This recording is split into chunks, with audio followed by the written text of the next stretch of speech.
what you say, 'cause you never made it go away. And what you believe is not the way it will be. You came along, but you never looked very strong. You blame it on me, but it's the bad that you made. And it's a long way back from here to where you be.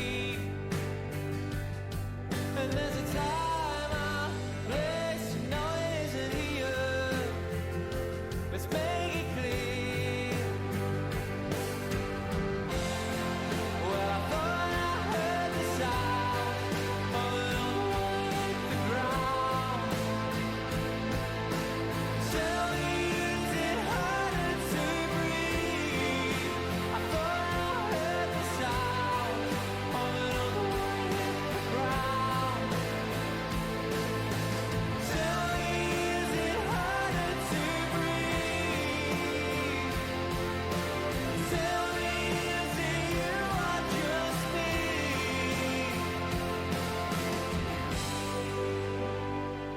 Try to shout, but I'm empty, I know what's come out. When the madness has gone, I won't be waiting too long. And if I make it back from here, maybe well, I thought I heard the sound of the ground. Tell me, is it harder to breathe? I thought I heard the sound of an the ground. Tell me, is it harder to breathe? Tell me, is it you or just me?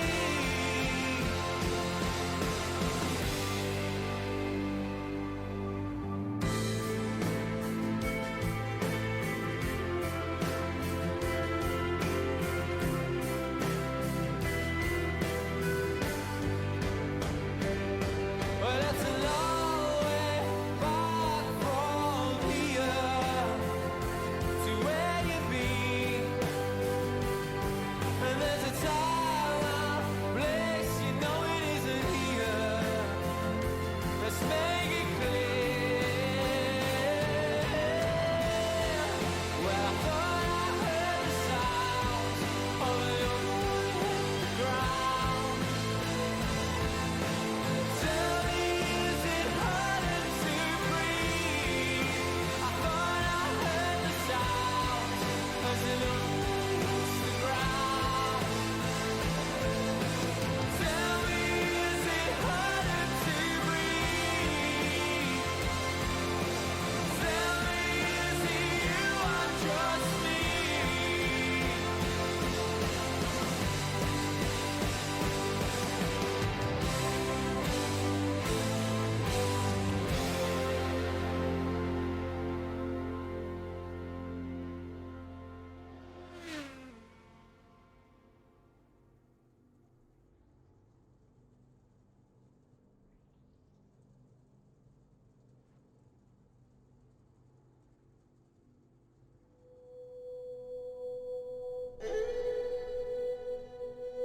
He was almost a mystic. He was very, very, very intense, and he actually believed that he had a God-given right to win. I race designed to win. I am very strong in a way of driving. I want always to go faster. I am aggressive, I am determined, and I am dedicated to my profession. I continuously go further and further, learning about my own limitations, my body limitations, my psychological limitations. It's a way of life for me.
There is no compromising. You give everything you have.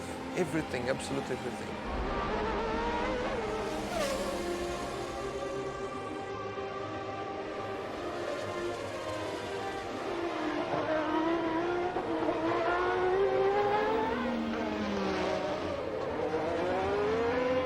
So every time you are close to those limits, the excitement increases and your heart goes quicker and your breath goes stronger.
Unbelievable. 1, 2, 3, Weltmeister. Senna's on the pole. Senna is on the pole. It was almost fitting that he died in a race car. And suddenly, boom, everything goes away. Nothing. You end up with nothing. But in the end, there is no end. Only love will remain. I just love racing. I just love the challenge to beat somebody else. And in many occasions, even to beat myself. The main thing is to be yourself. Because it's basically learning about yourself. Even if you try to be perfect, nobody's perfect. So of course I try to learn from every mistake I make, from every wrong decision I make, to not allow it to happen again. Probablement que ce jour-là est un de mon sauver la vie. My first race in the wet with go-kart was a disaster. Just complete joke. I couldn't do any good. And in the dry I was pretty good. So then on that day I learned that I knew nothing about running the wet. And from there on I started testing and training the wet. Whenever it was raining I was there in the circuit training, testing. And then I learned. I believe in something. The man is capable of creating and developing a machine to such an extent. The man is able to go to the moon. It takes time and a lot of effort and a lot of dedication and a lot of power.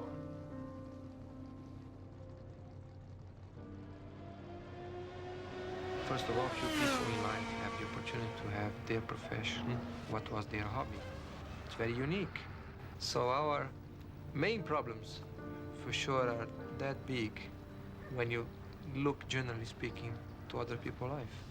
And therefore, and even so, they are big to us because they are the only ones we have.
probably just did. Not sure if you're catching me or not.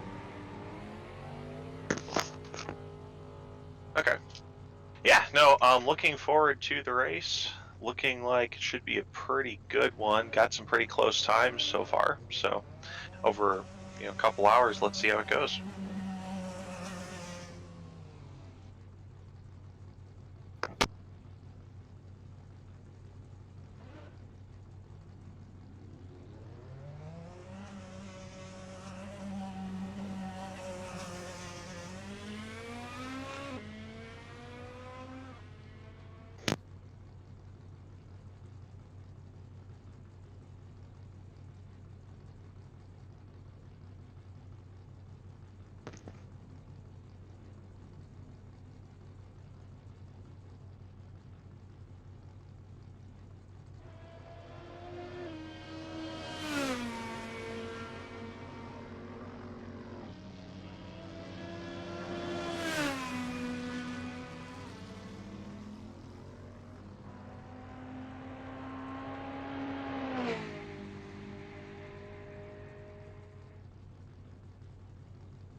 Looking like we're actually getting pretty close to that in these practice times, so we'll have to see how things turn out with qualifying.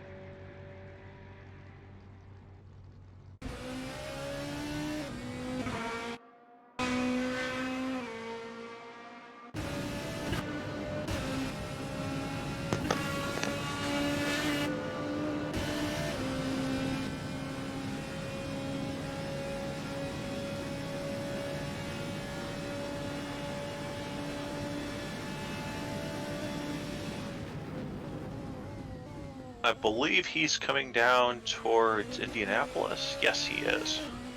So the last half of the lap.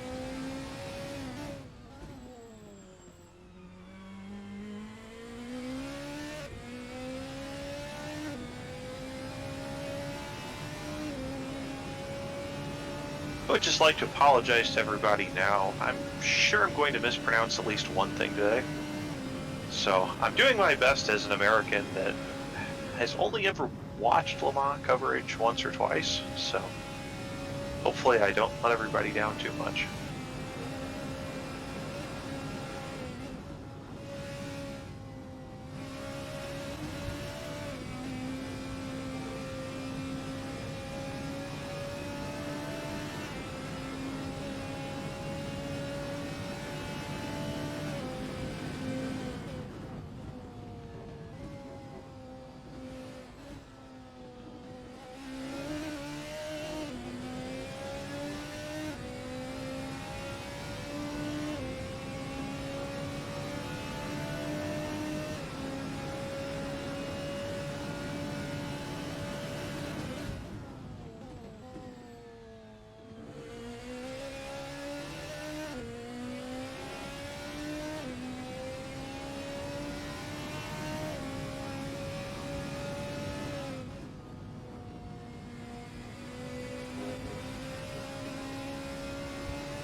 I'm thinking this track map will actually be very helpful for me at least, because the track map I printed out for this race doesn't have these chicanes named.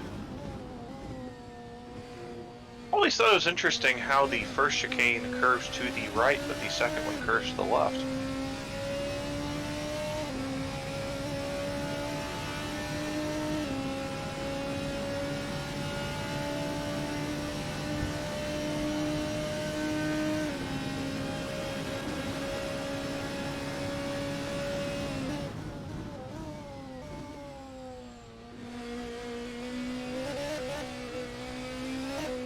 Okay, Weber going a bit wide there at the exit to Molsane. I think he got it together.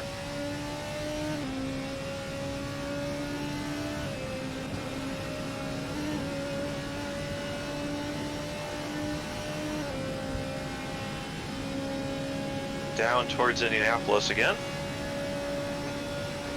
The sharp, slightly banked left-hander.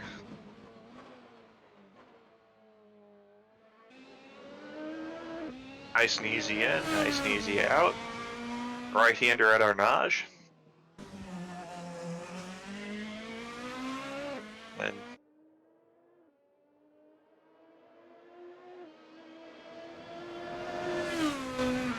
So, just so you know, there's going to be a little bit of downtime just so we can change a few skins around. So, the server will be back in a minute or two, and I'll just notify you when it is. roger that.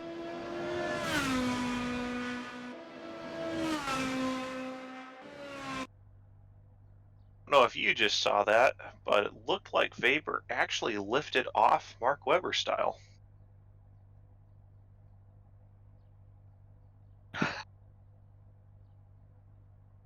I'm guessing that was actually because of the server change, but I'm going to just assume that Weber's car has morphed into a 1999 Mercedes.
Server's back up.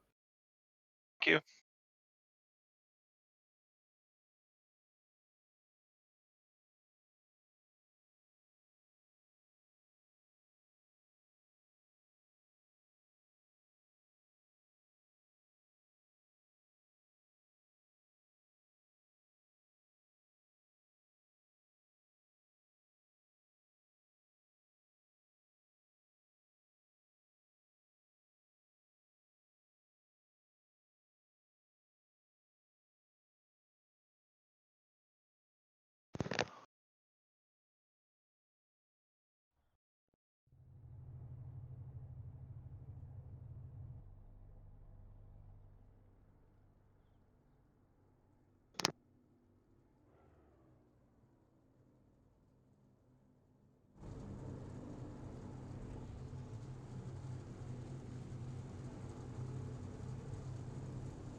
Rail, I don't think I hear you on the actual stream.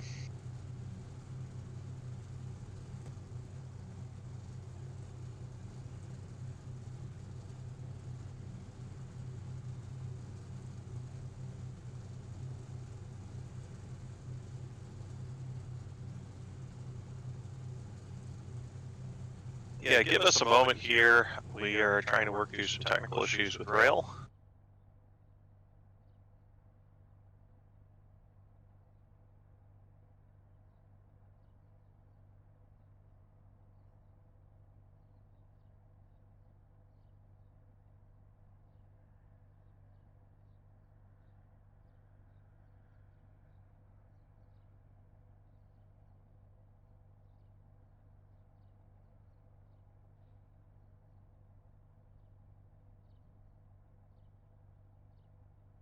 The server did have to be restarted again, but it is back up now. If you did disconnect, that is why. Let me try this microphone. Okay, let's see if this POS is working. I hear you now. Oh, you hear me now. Alright, well, great. I'm gonna have to be on this, this fantastic microphone. I'm on my headset microphone because apparently my blue snowball decides it doesn't want to work. So, that's just great. So, okay, well, You sound fine to me. well, at the very least, can you hear yourself? I can hear me. Oh. I actually almost sound duplicated, but I don't know if that's just an issue on my end. We can hear Polly twice. Oh, for crying out loud. Hang on. Alright, let's try muting audio output capture and change it to routing the sound through my speakers. Say something, I guess. Testing, 1, 2, 3. Testing, testing.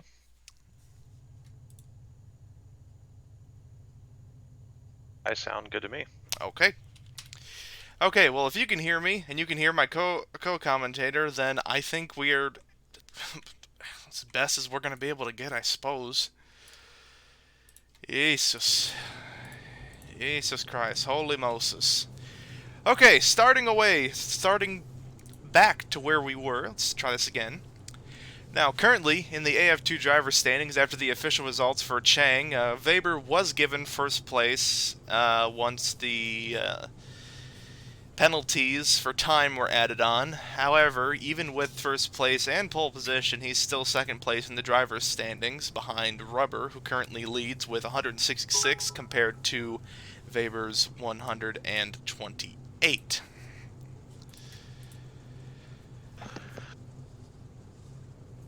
Well, so I guess the real question is, how many points would you get for a win at Le Mans, and is this a championship battle we're about to witness?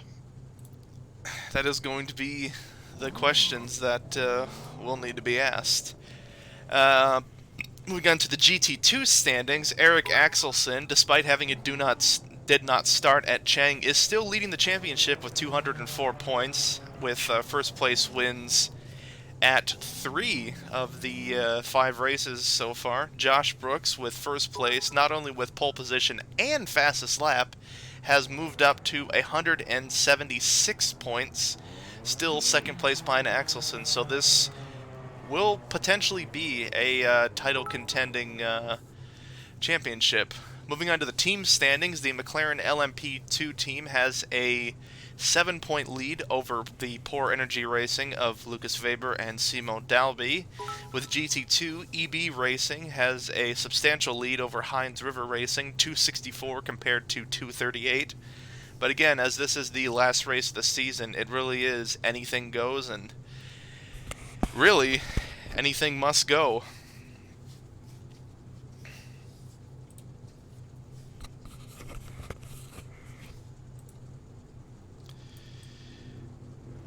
Well, at the very least, the few races that I have seen here have been pretty close. I've enjoyed them.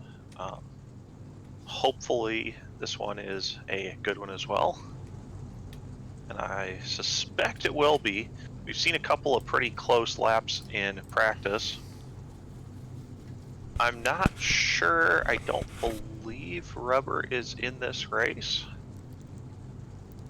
Let me take a look at the... Or if he is, he's not currently in game. We'll have to see if he loads in here shortly. Rubber is listed in the... he is on the check-in sheet for LMP2. Whether or not he's able to join is really anyone's guess. Unfortunately, the drivers who have declined to be a part of this, Hunter 11, Randall Remakers, V Propofol, Senil, Jake D24, Juan Manuel Gutierrez, and Honored Goat, who unfortunately will not be able to join us for this race. Well, I'm hoping we have a good one anyway. So based on what I was seeing, I think in the GT category it'll be an interesting strategy battle.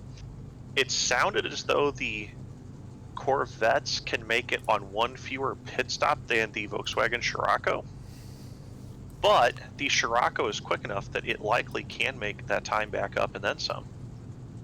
But this all assumes that you're able to make those lap times without crashing, without spinning out.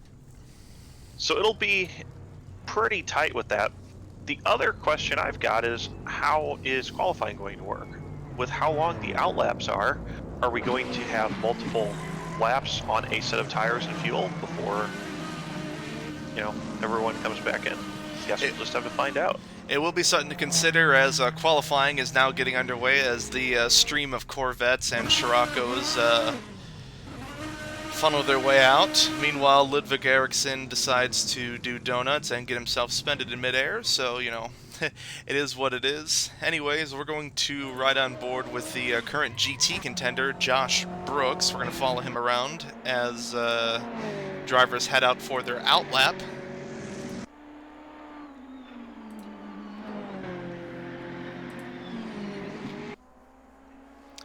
The two Scirocco's of Heinz River Racing currently leading the pack here, but again, it's just the out lap.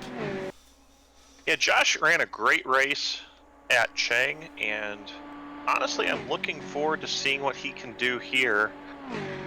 I'm surprised the Scirocco's are quicker over the lap with the length of the long Mulsanne straight, but then again, Josh was quick enough at Chang. He was very quick at Bahrain. And by now I just shouldn't be surprised that he's up where he is. You can see Josh doing a little bit of weaving to get some heat in the tires. You know, you do you, as... I'm not entirely sure what to say, I guess. If anything, I don't know how much wear you'll get on a set of tires in qualifying by doing a bit of weaving versus how much heat you'll get. I suspect that the heat won't really make much of a difference by the time he ends up at the end of the straight through Mulsanne. I think the Porsche curves will really contribute a lot more heat than the straight weaving will, considering that's at the end of the lap near when he'll actually need to have warm tires for an actual qualifying lap. I believe so, yes. And if I recall correctly, what we noticed from the Chang race is that the Corvettes have the advantage on the straights with just pure straight line speed, but in the corners they have to compensate quite heavily. Meanwhile, the Scirocco's, they don't have the straight line speed, but they can just thrash them through the corners, which will give them the sort of head-to-head advantage we're looking at in the GT class. Looking forward to seeing how they do on the opening lap. If a Corvette is behind a Scirocco, I suspect it will get past on the Mulsanne straight.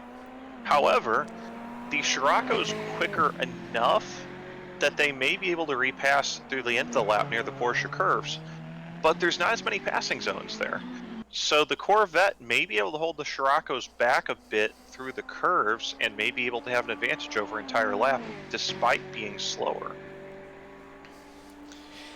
It will be something interesting to see, and I think it will definitely be something to look out for, but personally what I'm looking forward to is just the absolute flat-out speed that the LMP cars will be able to do. Despite the chicanes on the Mulsanne straight, these cars can still put out just absolutely blistering lap times. As Josh Brooks heads through the Porsche curves here, and should be coming up on the Ford chicane. The double chicane that was added, I believe, back in the 70s. Though it may have actually been sooner. Brooks coming through the chicanes to floor it down the main straight to begin his qualifying lap. As the timer begins, we're going to switch just back to... Oop.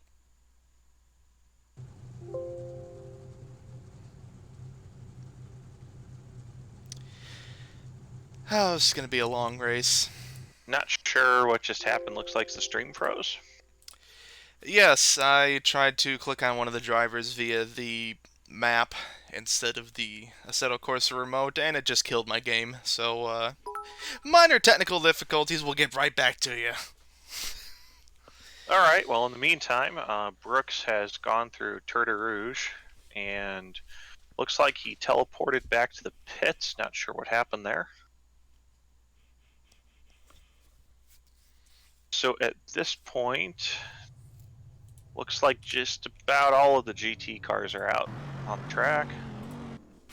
I believe I redacted maybe the leader of the current pack. I believe we are actually watching Miguel Costa, yes.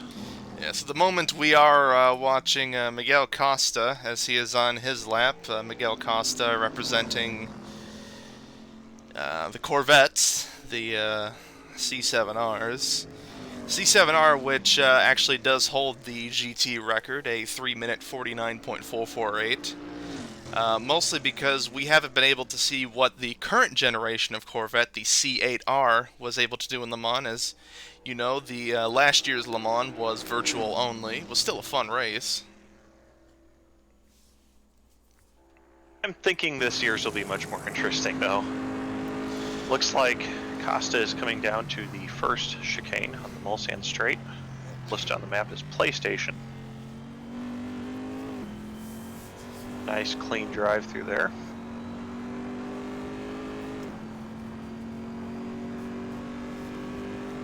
And there is a somewhat lesser noticed functionality provided by these chicanes. It's the ability of the cars to run a shorter set of gears and not attain such a high speed, which, while it's respectable for safety, it does mean that the teams have a lot easier job setting the cars up. They don't need to allow not only for acceleration out of first gear corners, but now they no longer have to allow for a 400 kilometer an hour straight as well. So it does kind of disappoint me that we have the chicanes now. I mean, we're not seeing differences, maybe a limitation on top speed in favor of more more speed out of the corners. We're not seeing as compromised of a setup on most of the cars, but it still seems to make for a pretty good race, so I guess I probably shouldn't complain that much. I mean, you know, it is what it is. If I recall correctly, it was the FIA that mandated the chicanes because they said they would not do FIA certification on tracks that had straights that were longer than 2 kilometers in length, hence the chicanes. Indeed. Rail looks like Costa's coming down towards Indianapolis. Gets a bit sideways. Saves it though. Fortunately, we're not in Formula Drift, so he's probably going to lose a second or two that lap, but at least he saved it. Doesn't have to start another 4-minute out lap. At least we hope so. Unfortunately, I think I had to reconfigure the tower here, so we can actually see. Let me see here. Yeah, okay.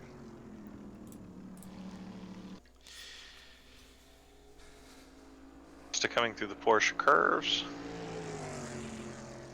Looking pretty stable here compared to his tail-happy antics in Indianapolis, but turning in nice and smooth. Looks like he's got the car under control. And up to the Ford chicane, and we'll get a time and see where he places.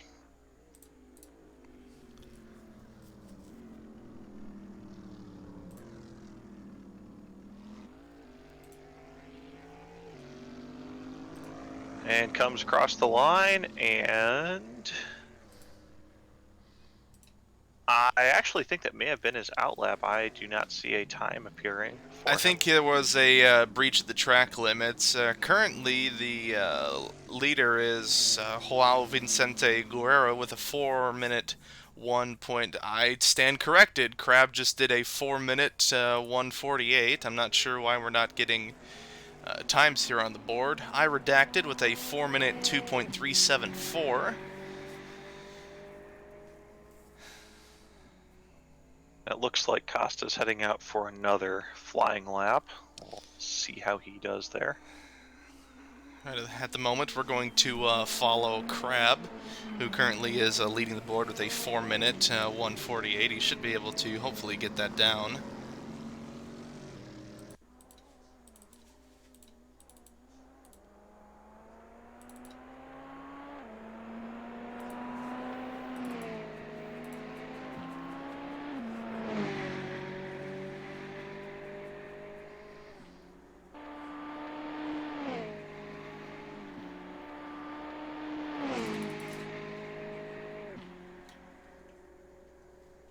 Rail, do you have the latest skin pack? Because my cars, a couple of them look a bit different. I do have the latest skin pack, but... Okay, it may be me then. It might be you, yeah.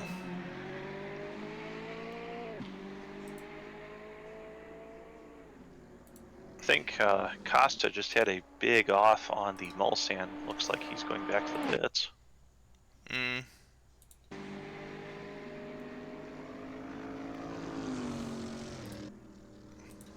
Crab coming out of another chicane. The Ryanair Corvette's sporting a revised livery, ditching the blue for a very nice purple as they power down towards the straight towards the Michelin chicane.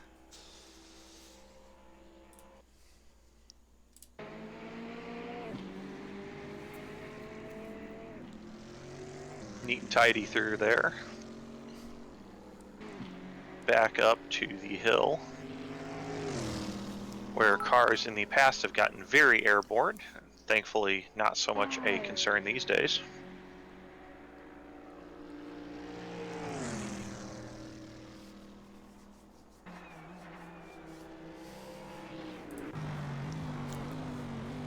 Down into Mulsanne. Nice jab on the braking there. Didn't look like he really gave up anything. Definitely keeping it very nice and tidy. I do like that. Yeah, I've personally had issues with Mulsanne in the past. It's difficult to judge where you are relative to the corner because the walls fall away so hard there. And unlike, say, on a real track, the trees are mostly the same. There's not really any good landmarks to choose from. I actually quite like the rest of the track, I just don't like driving Mulsanne Corner. Down to Arnage. Yeah, Mulsanne is a bit of a headache, but personally, the corner that I don't particularly like are the Ford chicanes. It's just, you know, even if you take as much care as possible, you're still just going to get a bit even too tight, possibly. Well, down into the Porsche curves here. Nice sequence of corners. It's really easy to get one wrong and then your mistake haunts you with a incorrect line for the rest of the corners. Precision is vital. Looks like Crab may have run a bit wide there. I don't know if that would have been inside track limits or not. Down to the Ford chicanes.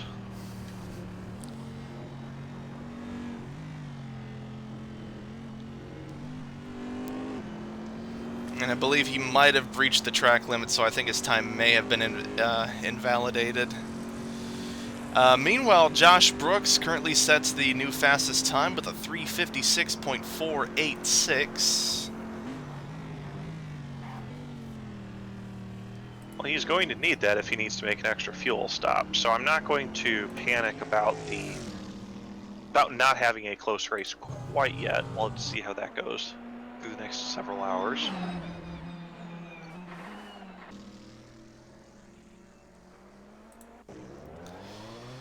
Yes, chat, I am well aware that the leaderboard is not currently functioning. There is not really much I can do about that. Speaking of, Jack Oliver in the Corvette has moved up to a 3:56.486, putting him, I am reading the wrong time here, 3:56.561, which puts him second place currently. I'm surprised that the Corvette is that close, but if anything, that just means we'll have a better race. I would hope so.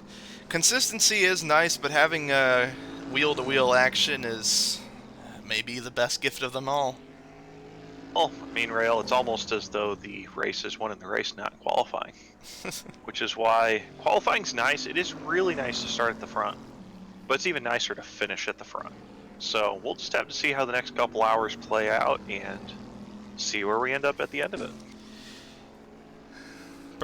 Personally, you know, I'd trade points in a race for a good qualifying position, if anything. All right then, Oliver heading down the Mulsanne. Meanwhile, Looked pretty good through the first couple corners. Oh, Pingu looks like. Yeah, Pingu, our next lap time setter with a 4:08.846. We're gonna ride on board with him for his lap, as it's actually showing a timer this time, which is, you know, nice. Yeah, unfortunately, a lot of what we're doing, I feel, is on the limits of what Assetto Corsa can really do. So there's still some glitches and things, but for the most part, it works. And even when it doesn't, you can just ride along and enjoy the ride. Looks like he is coming down to PlayStation here.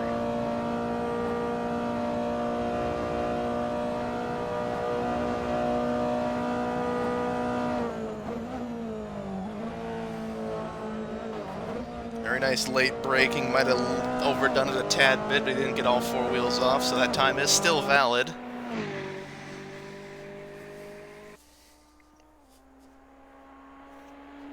That may be the difference at the end of this. I suspect he's going to be closer to the top two at the end of this lap with how he's looking there. Looks to be, meanwhile, Matty Labiak putting in a 4-minute 2.443. TC Gaming right behind with a 4-minute 2.535. So a lot of the time so far in the 4 to 4-minute 2-second range. Pingu 1.8 up on the current time at the moment. If he's up 1.8 on here, I think that he should be all right. We'll see how it goes. Coming down towards Mulsanne. Nice braking job. Turns in nice and crisp. Nailed the curb on the outside. I'd also like to make a couple of notes here. Big thanks to Weber, who is also participating, and also well, I don't know if he's participating. Yeah, he is participating. I'm screwing things up. He is participating. He's also been helping out with info here. Jack Oliver, who currently is second out in the GT class of the 3:56.56, is driving, according to Weber, he's driving with one leg after a previous injury prior to this race. BD 1999 also has had a minor foot injury, but is still participating, so that's good to know and good to hear. I hope their recoveries are quick and hopefully without any pain. For Oliver, you know, second place at the moment in qualifying with only one leg. I know that in a full-size car I tend to drive with one foot, but in a racing sim such as Assetto Corsa, I tend to be a 2-foot driver if I have a sequential gearbox. So I don't know if I could adjust to that well enough to get the same sort of lap time with right foot braking that I could with left foot braking. It'll definitely be interesting to see as we go. Crab, meanwhile, pushing his time up further, just above the 4 minutes with a 4-minute .148. Pingu Quinn 1.2 up on the current lead, so he may not be improving his time unless he can get purple in this final sector. We'll see as the floors... Like a sloppy turn out of the final chicane. And that does not put him any faster. Unfortunately, yellow in the third sector as the times are finally beginning to funnel in here. Josh Brooks currently still on point with the GT2s, the 356.486. Lipsy now moves up to a 4-minute .446.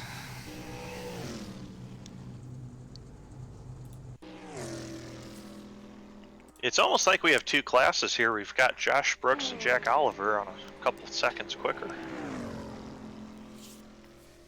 We'll have to see if they can keep that pace up in the race, though. Absolutely. I will say, though, it will be quite interesting to see with Josh Brooks and Jack Oliver so close to each other with the Scirocco and the Corvette, and see if these qualifying times translate to good head-to-head race pace. Indeed, it will. Getting some comments in the driver chat about Jack with the one-legged run. Not probably not suitable for the stream, but you know, they are concurring with our comments about the impressiveness of his second place at the moment.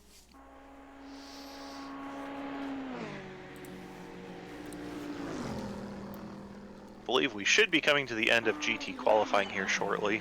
Yes, we are. Currently, the only drivers that are out right now are Josh Brooks, Jack Oliver, Crab, Joao Vicente Guerra, and TC Gaming currently on their laps.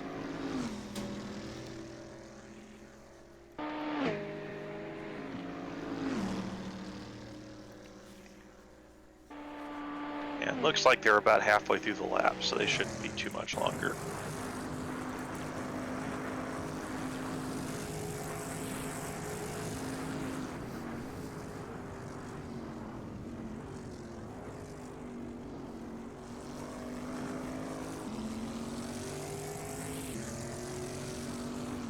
Looks like the trailing cars there are approaching Indianapolis.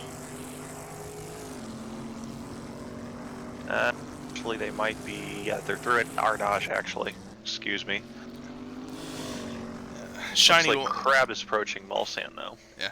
Crab and Shiny Waffles, more than likely, will probably be our last drivers to do qualifying here. Shiny Waffles yet to set a time. Crab, meanwhile, third out with a 4-minute 148 as he's giving up on trying to continue. Josh Brooks, Jack Oliver, and Shiny Waffles are going to be our final drivers here for the GT qualifying.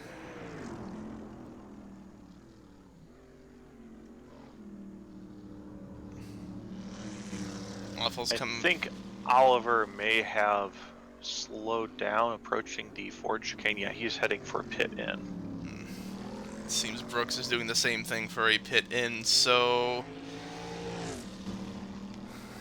Looks like our top two in qualifying then are Josh Brooks and Jack Oliver in the GT category. So while Waffles rounds out the last corners, we'll go down the board here. Currently, pole position in the GT class, Josh Brooks.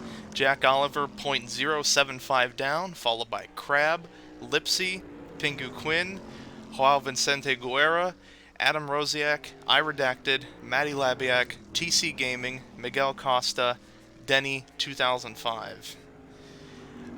Two drivers who have not set times, however, are Eric Axelson and Denya Ricardo, who have not set times, so they'll be starting at the back of the queue. Meanwhile, the LMP cars are funneling out for their qualifiers, so we'll hop on board with them in just a second as we see Shiny Waffles does no time. So unfortunately, he'll be starting in the back with Eric Axelson and Daniel Ricciardo as we move to Lucas Weber, who has... Where are you? There you are. Lucas Weber, who is currently on board. And speaking of on board, we're going to switch to on board because Weber has told me to... Let me see here.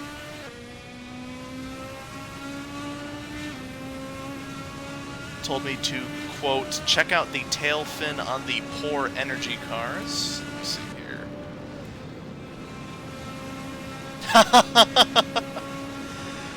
Oh, wow. Alright. Alrighty then. Thank you to Robbie, and a thank you to me. And I'd just like to say thank you very much for those... Thank you, Lucas. Thank you very much for those creative messages. I appreciate it. You know, I've been called many things. I've never been called a Kerbal. I will say the game is quite interesting.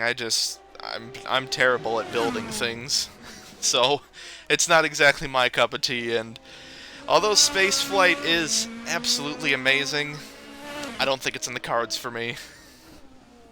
Yeah, unfortunately, NASA did not call me for the upcoming eventual Mars missions. I believe that they called their latest rover Perseverance, and unfortunately, that's not my name. So, not in Mars. I'm still stuck here on Earth, but we are looking at a space-themed car here, so that's about the next closest thing. Weber flying here through the Porsche curves. Yep. Looking pretty clean so far, though I think he might have run a bit wide for his preferred line through there. Yeah. Although this is his outlap, so the real it won't matter too much. Yeah, the real qualifier will be coming up very shortly. Ludwig Eriksson, also the McLaren, sporting a special livery. Seems to be a throwback to the old Vodafone liveries of the mid 2000s up to the early 2010s.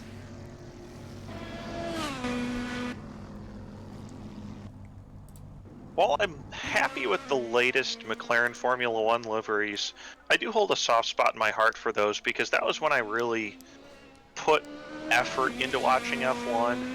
I was watching almost every race, and those were just so familiar to me. The silver McLarens, Mercedes power, typically. Ericsson going wide and invalidating his lap on that, but, you know, it is what it is. Let's move down to... There you are. We're going to follow...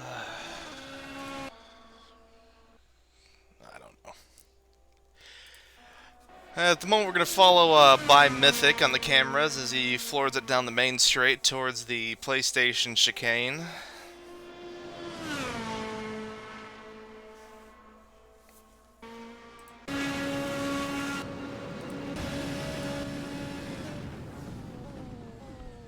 Cuts it very close and does a great job keeping it right on the line through as he floors it towards Michelin.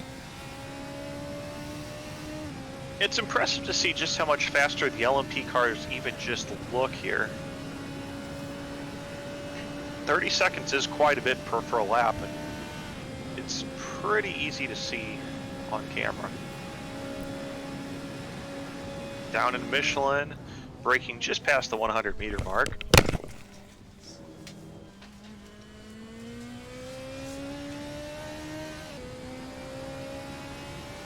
Smooth and through. Up towards the hill.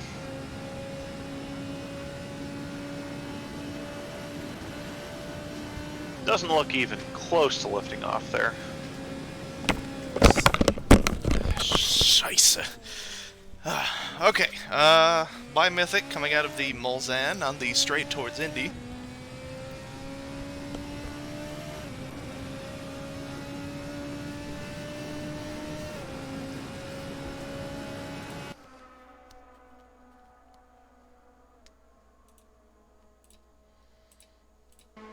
It's a great helicopter camera, honestly. Yeah, it is. So if I actually Just really neat, just like the real race, to be able to see the cars flying through the trees and just get glimpses. It really is a special track. It's one of my bucket list races to go to at some point. I mean, there's really nothing like Le Mans. It's a 24-hour festival. It's a giant party. It's a carnival. And there's a race circling the entire thing for 24 hours. Nothing else is like it. I mean, it really is one of those places you really just have to go to in order to see and believe. You know, no disrespect to other places that hold endurance races, you know, Fuji, Suzuka, Daytona, all those places, but Le Mans really is the cream of the crop. It really is, bar none.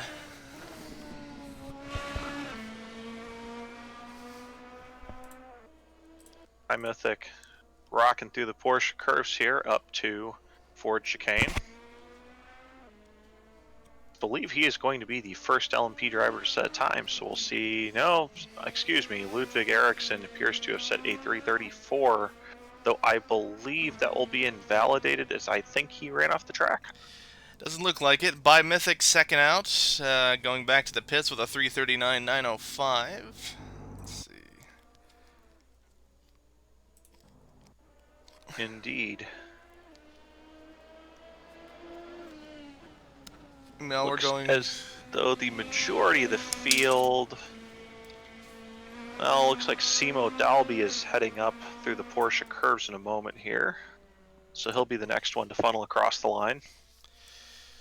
We'll attempt to follow Simo with our trusty helicopter camera here as he funnels through Maison Blanche towards the Ford chicanes. Yeah, about 11.5 minutes in qualifying remaining. So these guys all have the ability to get a couple more laps. Even if they make a mistake, they should be able to get one more flying lap.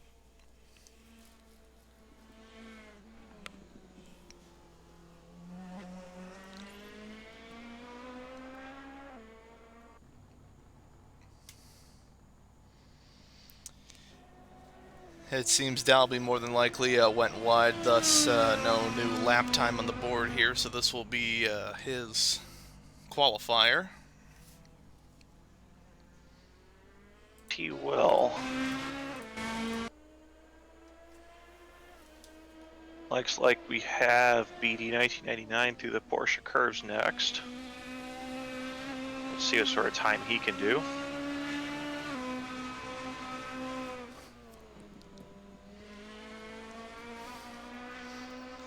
And Dalby through Tetraroos as he guns it towards the main straight, down towards the PlayStation chicane. BD 1999 to provisional pole with a 3-minute 34.856, only 33 thousandths ahead of Ludwig Eriksson.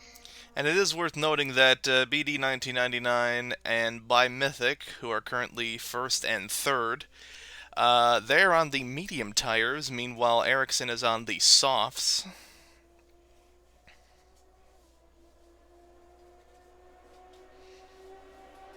Sure, if the softs will necessarily wear all that differently. I don't think we really saw that much differential between the two other than preference at Chang or Bahrain. I believe so, yeah.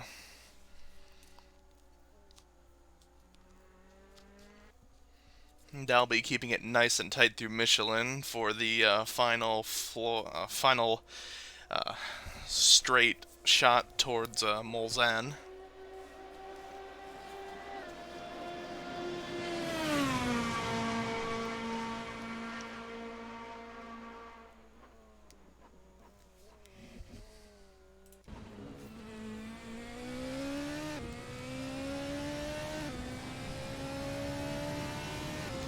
Weber now on provisional pole with a 3:34.357.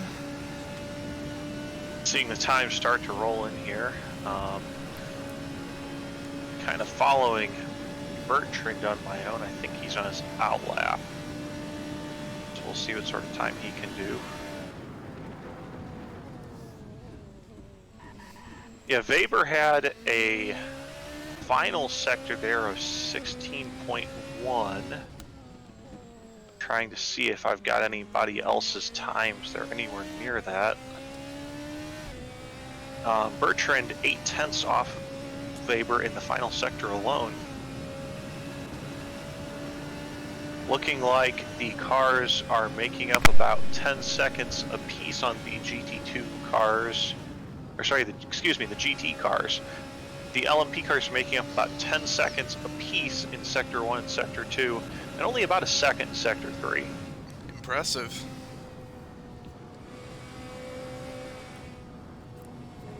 So surprisingly close, considering the speed differential overall. We might have some backups if an LMP car does come up behind a GT car in the final sector in that case. I believe it was mentioned in one of the race channels that it is the responsibility of the LMP driver to make a clean pass and that the GT cars are not required to move over to let them by. Dalby moving up with a 3:37.59 for 4th place. Yeah, current leaderboard, Weber in first, BD 1990 in second, and Ludwig Eriksson in third, separated by just over half a second total.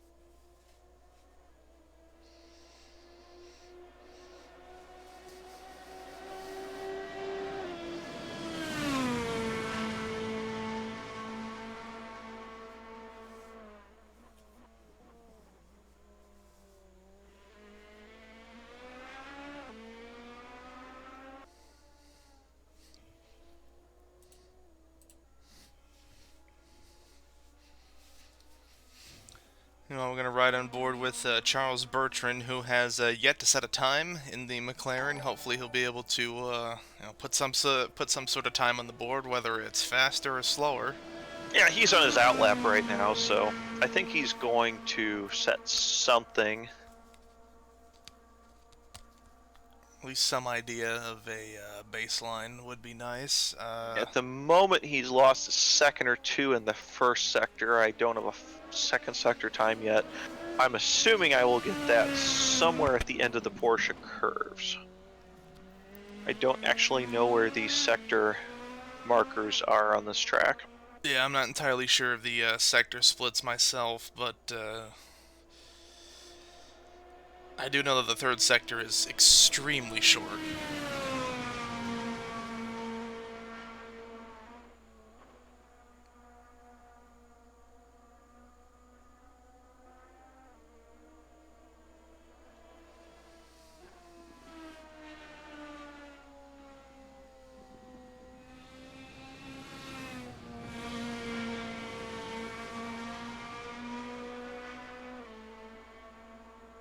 Only 5 minutes and 15 seconds to go, so anyone not on track within the next minute, as Bertrand runs wide at the Ford chicane. I think that may invalidate his lap. He may have to go for another one.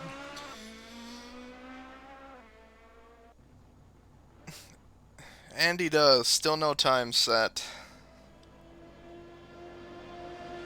I'm sure that's disappointing for him, but in our case, we get to see another lap. So, see what he can do this time out. Through the Dunlop chicane. Through S's here. Much slower corners than they were back in the day. Much wider barriers, much more runoff. Still a good set of corners. Have to get a good rhythm through there or you'll lose a lot of time. Through Turtle Rouge, down onto the Mulsanne.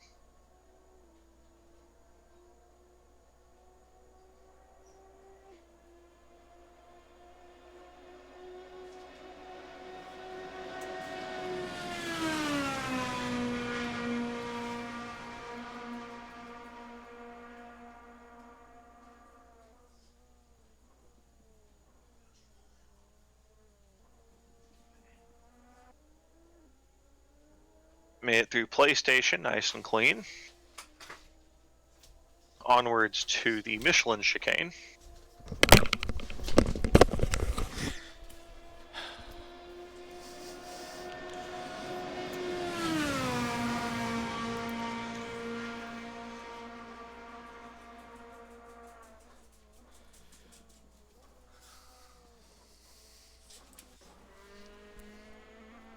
pushing pretty hard through Michelin. Hit the curbs pretty hard there. Think he made it okay. Didn't go over them, which is the important thing at this point. Absolutely. For these final couple of minutes, we're going to follow Trader Joe, one of the drivers who has failed to set a time yet in the DuPont Le Mans car. And Weber, meanwhile, is going to be trailing right behind him as he's going to try putting in one of his final qualifiers. To me, as though Trader Joe has spun off there at, I believe, the Mulsanne chicane.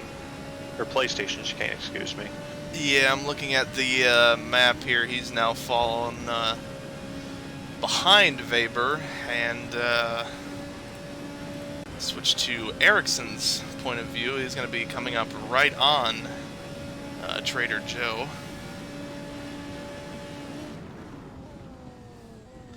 And that is Ericsson having to go wide and go through the runoff area, so that pretty much invalidated his time. It's one thing to set a quick time at Le Mans and get a couple corners right. It's another thing to set every corner perfectly. It's such a long track. It's got so many corners. So many of them rely upon having the proper rhythm. It's so easy to just get off kilter and lose seconds at a time. Indeed.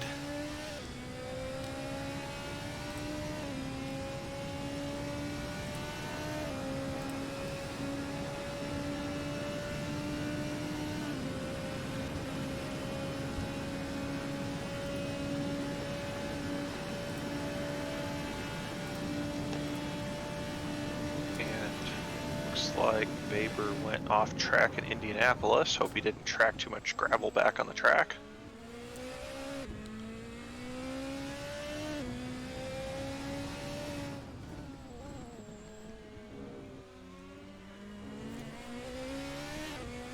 Minute and 10 seconds to go in qualifying. Looks like we have a whole line of LMP cars coming up to the Porsche curves.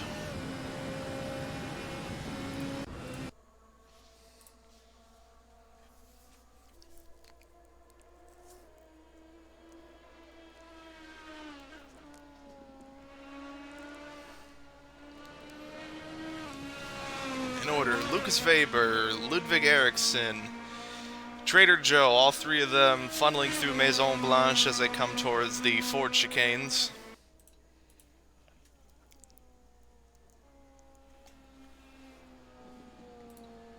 I doubt Weber will improve on his time after his off-track excursion. He does not. His last lap was a 4-minute 51. I wonder if he's starting a flying lap, actually.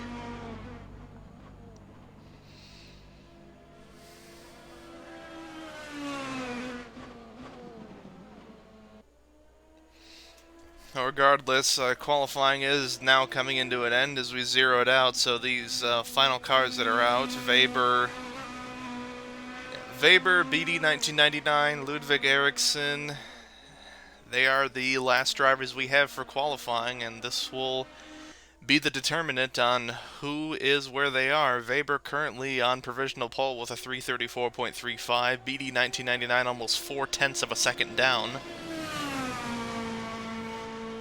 Looks like they are out for another lap. I don't know if the session will end before they cross the line. They did make it across the line before the clock ran down.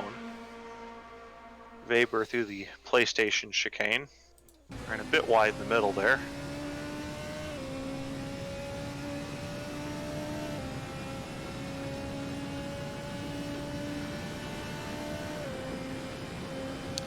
Apparently I'm being told that Weber was so into getting the most out of his qualifying that he told race control to be quiet.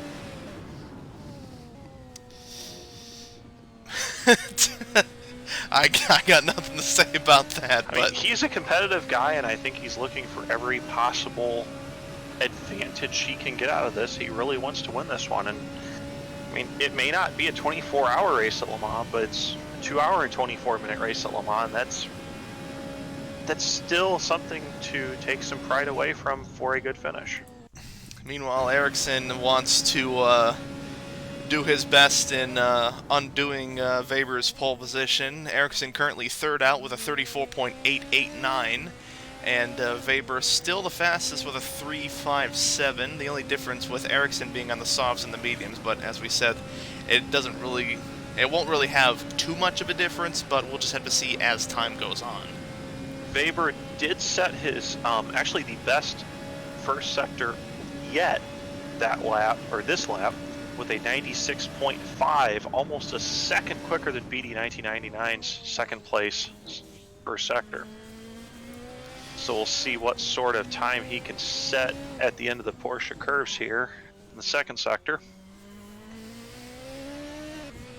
Ericsson pulling absolutely zero punches and doing whatever he can to have the cleanest, best line he can through these corners as we come towards the Porsche chicane and Maison Blanche.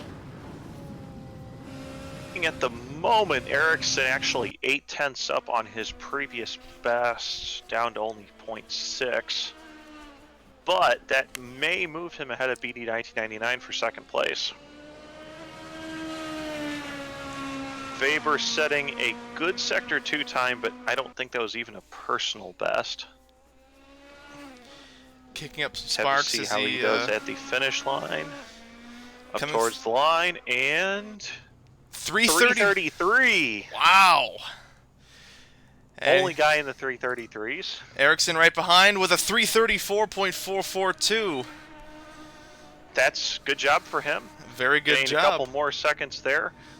Put BD 1999 1.2 seconds off pole, but 0.3 seconds behind Ericsson.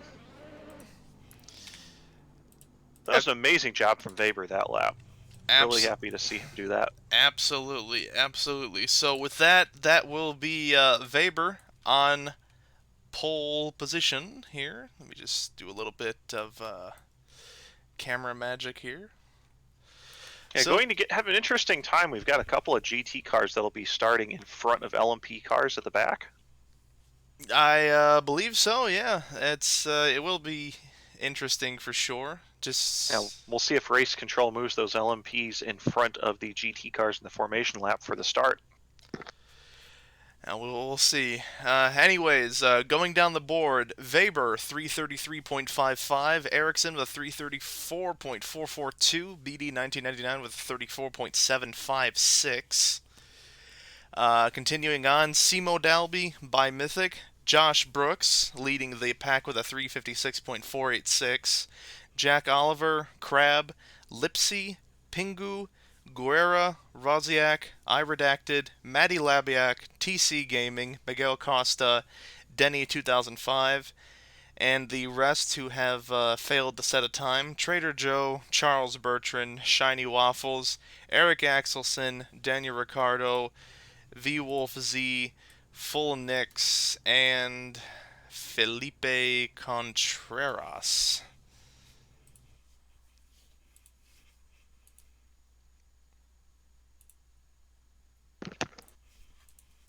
Looks like we've got about 30 seconds remaining before we go to the grid. All right.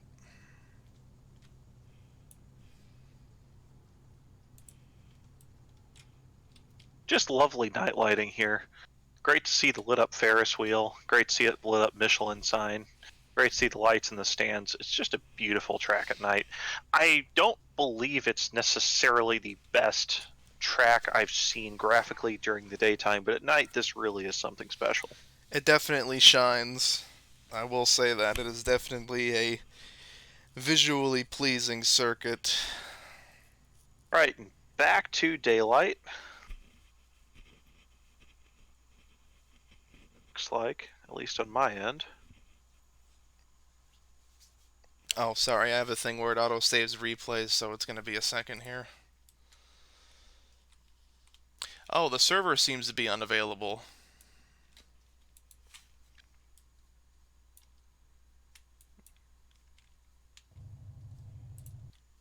Oh, looks like we've got, I think, 25 seconds until the formation lap begins, so you've got some time. I don't know how fast the formation lap is going to be, but I don't expect it to be full race pace.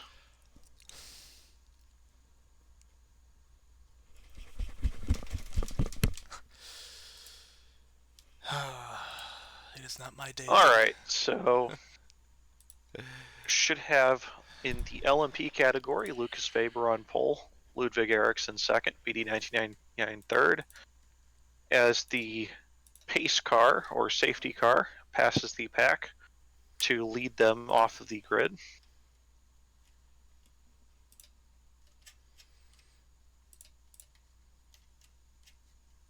Really, we're not doing it that fast of a lap. You should have plenty of time. I would expect at least a 6-minute lap, so you get some time to load back in here. Trying my best here, man. That's all right.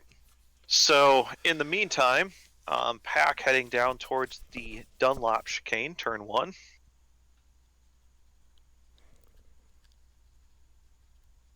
Under the famous Dunlop tire bridge. I believe that's been there for quite some time. I know I've read about it in various articles.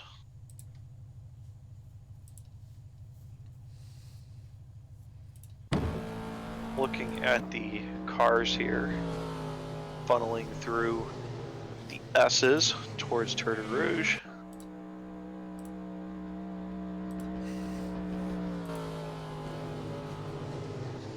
And down the Mulsanne for the first time.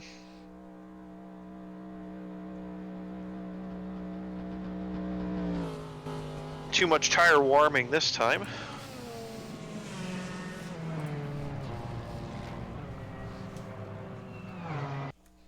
If I'm not mistaken, it does look as though the LMP cars have been allowed to move in front of the GT cars for the start.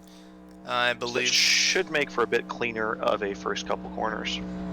Should do better in the interest of fairness, that's for sure. And you have to remember, it's still almost a 2.5-hour race here.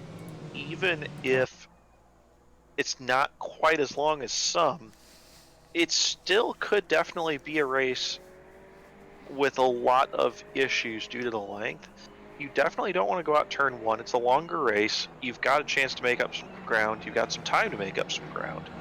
So I'm hoping we see a pretty clean first couple of corners that nobody's getting too impatient.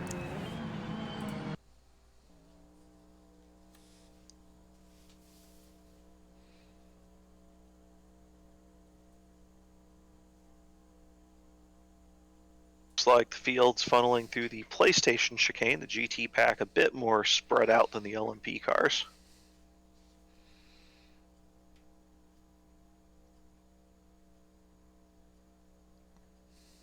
Looking as though we have 8 entries in the LMP category this round.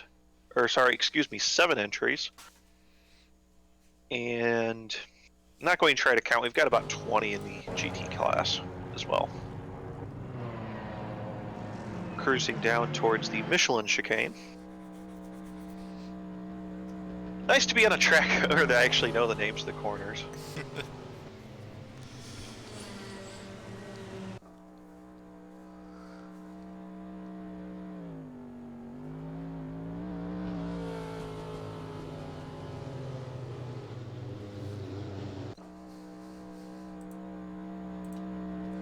I haven't seen anybody outbreak themselves yet on the formation laps. That's nice. I have noticed a couple of changes in the standings, but it must have just been some minor technical stuff or just drivers accidentally overtaking each other. So it's good, but you know, it is what it is.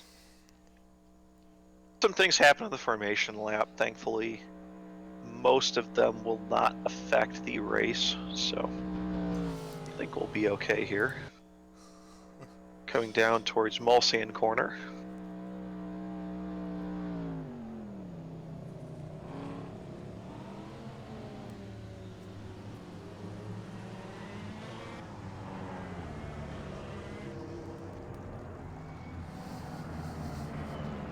And down the straight towards Indianapolis.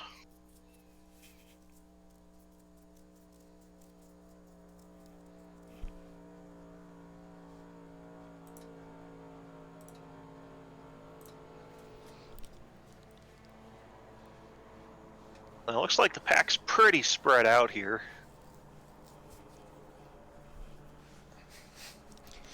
Now, of course, we don't have contact with race control, so we don't know precisely when the safety car will floor it ahead. But if I had to make a guess, I would say probably after the Porsche chicane or Maison Blanche, the safety car will shoot ahead, and the race will get underway under Weber's control.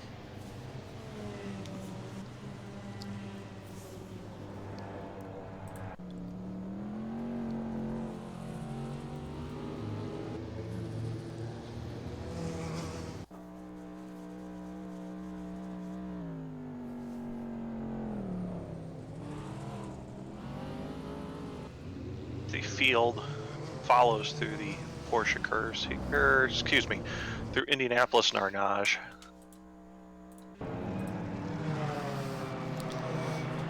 Switch The back. track map is really nice with all of the corner names on there. Definitely. Meanwhile, Josh Brooks putting a little bit of a gap between himself and the LMP cars.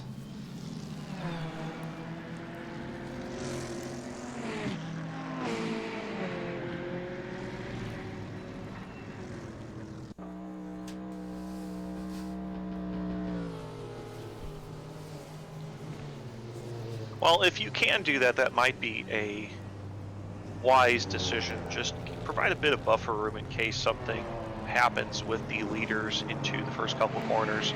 You're not really racing them for points. You're racing within your own class, so it's a bit of a silly move if you do get tangled up with somebody in the other class. It doesn't gain you anything. It can only hurt your chances at winning Le Mans. Best thing you can really do is just leave them alone. They know what they're doing. Last thing you want to do is get in their way and ruin what could potentially be a good lap.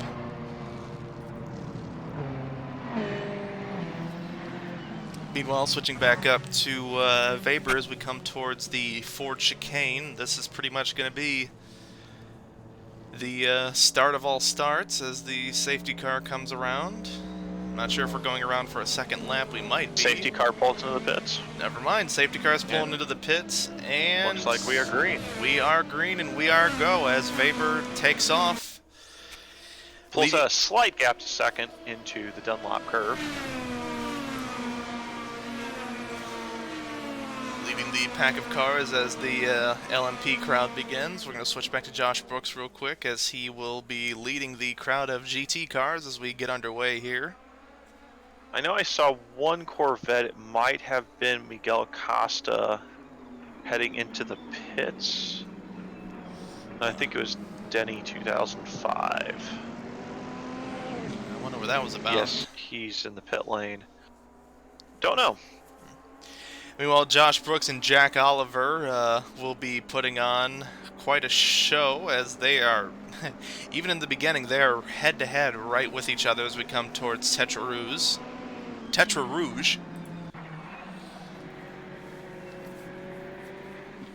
Nice clean so far. Don't believe we've had any real changes in the LMP class. Entire LMP class on medium tire, whereas in GT, Josh Brooks is currently on the soft and Oliver in medium, and Oliver gets past Brooks. Yeah, he's through on the straight. He's through with the pass coming towards PlayStation here. Barely stays ahead into the chicane. See if he can hold that once he's off the straight, though. We know the Corvette's going to be a bit faster on the straight, but we don't know how they will perform versus the Volkswagen in the sharper curves head-to-head. Josh Brooks doing a fantastic job slipstreaming the Corvette of Jack Oliver. Yeah, I'm surprised he's keeping up this well. The slipstream must be pretty strong here. He's coming towards the Michelin chicane. Jack Oliver does get the pass back. Yep, he gives way, and he's staying right on his tail throughout. Remember, Jack's driving this week with only one foot, so he's right foot braking as well as accelerating. So nice job from him to not lose too much momentum through that braking and then accelerating transition. Up over the hill, down into Mulsanne. Crab gets the passed on Lipsy coming towards Mulsanne. Good on him.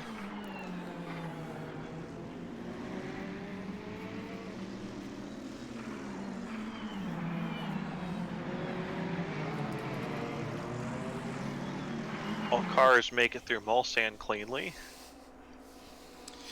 It seems that whatever was the issue with Denny 2005 has been resolved as they are out onto the track. They're about a minute and a half down, so they definitely have a mountain to climb for their team. Yeah, unfortunately we don't have instant replay, but I would wonder if he got into another car or the barrier and sustained some damage on the formation lap somehow. Because it's about 2 minutes of time in the pits, and that seems like a bit long just for some fuel or tires. Absolutely. Either way, LMP cars heading through the Porsche curves, GT cars back still at Ernage. Already quite a bit of a gap there. Looks to be about 10 seconds, I believe. Ericsson, meanwhile, holding the lead off of Weber as they come through.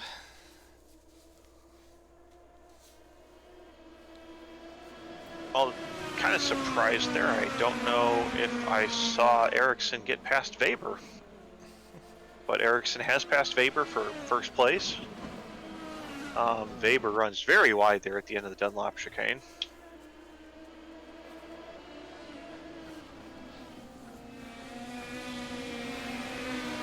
Nice and tidy through the S's. Up to Tetra Rouge. Looks like they're both through cleanly. Weber taking a bit wider of a line than Ericsson. And Weber's going to have to use that slipstreaming to his advantage to stay right on the tail of Ericsson. Right behind him, BD 1999 also doing what he can to be right on the tail of Weber as they floor it towards the PlayStation chicane. Yeah, Weber's in the middle of a McLaren sandwich here. Not sure if he's really all too happy with that, but still driving well. We know from what was said pre-race that he's got a lot of practice on this track, so I'm sure he's expecting to win, but the McLarens may just not let him do that today. Race pace, as expected, a bit more equal between the cars than qualifying was. Looking like BD is able to keep up with these guys despite being a second and a half off.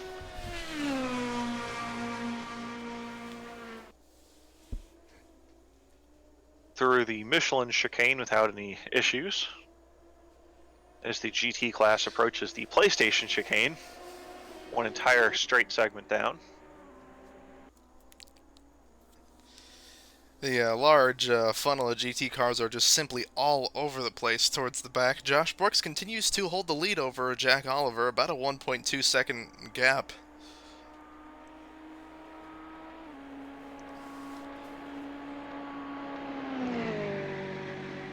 It's looking like Weber this lap actually has set the fastest sector one time of the race so far. Impressive. 98.5, about 0.3 quicker than Ericsson's first sector, despite Ericsson leading the race.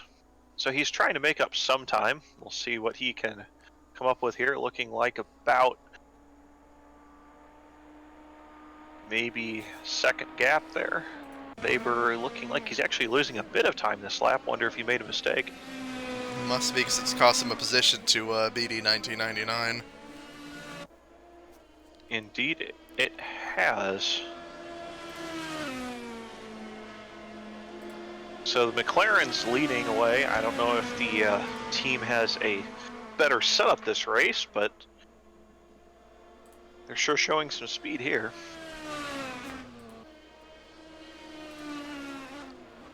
Should have the sector 2 times coming in here in a moment.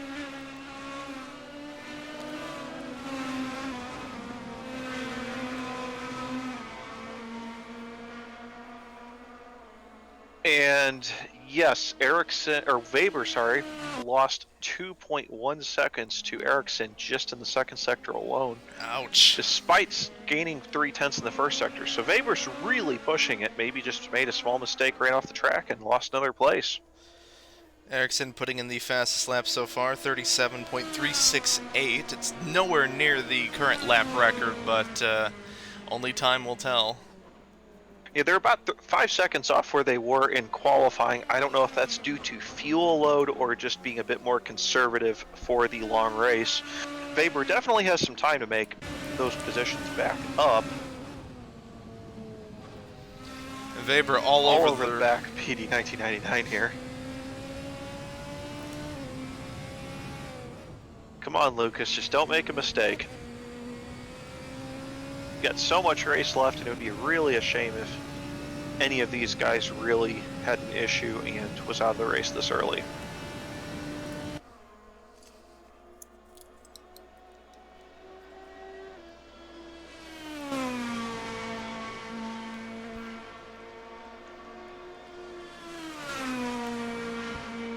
Weber this lap again about 0.3 quicker than the other drivers.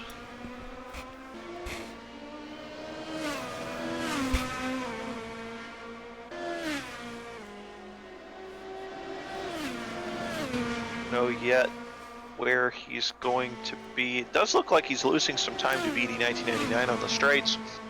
Keep order top gear. I don't think he's bounced off the rev limiter. Meanwhile, moving back to Brooks, who is currently funneling through Tetra Rouge as we speak. Yeah, the GT battle's opened up a bit. Looks like we have a second or two between Brooks and Jack Oliver in second. 1.349 seconds per my timing. So Brooks has pulled out a bit of a gap here, running the soft tires though, and he does have to make a one more pit stop, excuse me, than the Corvettes. So we know he's going to lose some positions, well, at least some track position there. We'll just have to see if he actually loses a place as well. Bottom line, it will be down to how he can, how efficient he can be through those pit stops, and if he can make those extra pit stops work, then more power to him. Indeed. So, just watching Josh Brooks come up here towards the Michelin chicane. Nice and clean through there. Doesn't look like he's pushing all that hard. Probably going to set a fastest lap just because I said that.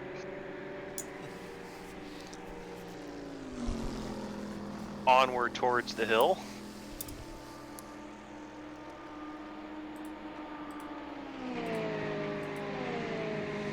Down towards Mulsanne.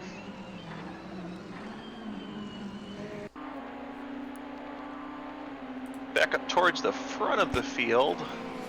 Ericsson with the quickest first sector time so far, 97.8. Fastest second sector time so far of a 101.3, just to be beaten to the fastest second sector of BD 1999 with a 101.0. So Ericsson probably about set the fastest lap there. And he has a 35.757. That's only about 2 seconds off the fastest qualifying times. So he's making up some time there. I don't know what he's fueled for, and if he can hold that through the pit stops, but we'll have to see how it goes. Ericsson, meanwhile, unfortunately already coming up on a back marker, Denny 2005. Hopefully he will be kind enough to give him plenty of space. Denny 2005 not only bidding himself into the gravel, but seeming to do a very conservative, not conservative, very loose way of cutting corners, but, you know, it's a long race. He might be able to crawl back some points and some time.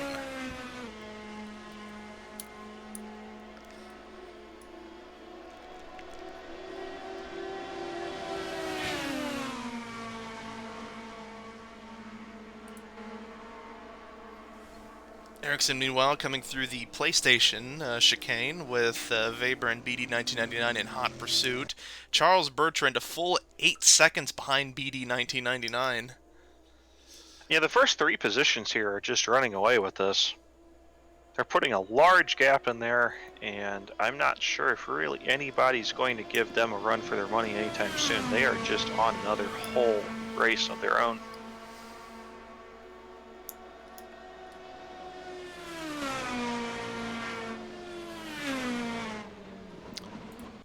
Further down the pack, Daniel Ricciardo and Guerra and TC Gaming are all sort of battling for positions here as the Scirocco funnels its way through the forward chicane, staying right on the back end of the Corvettes. Yeah, I'm happy to see the cars all being so close to each other in the race. Being able to run near each other just makes for a bit better of a show. A bit more tension as well.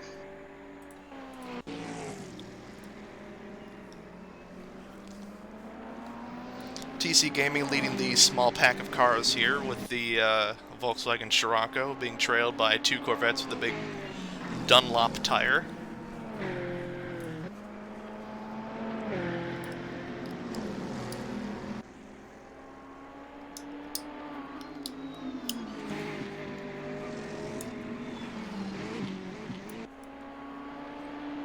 Looks like Ricardo just had a big wreck there in Tetra Rouge. Not sure if he sustained any damage with that, but looked like he ran really wide.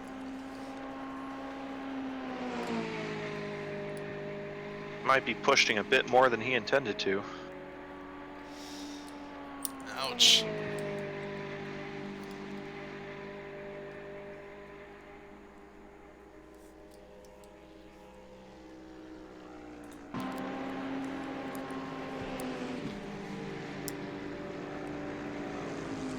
Doesn't seem to have fallen off the pace too much, so I don't think he took any heavy damage there. That'll be good to know. Moving on to Eric Axelson in the Corvette.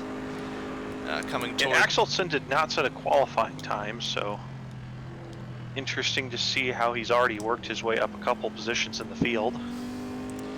Axelson, who currently is in the lead with not only the GT2 driver standings, but the GT2 team standings.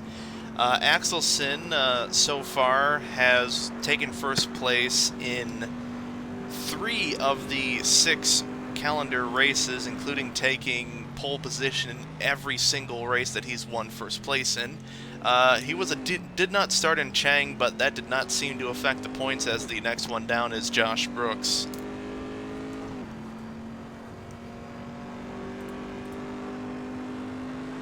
Yeah, it'd be interesting to see how many positions up that Axelson can make.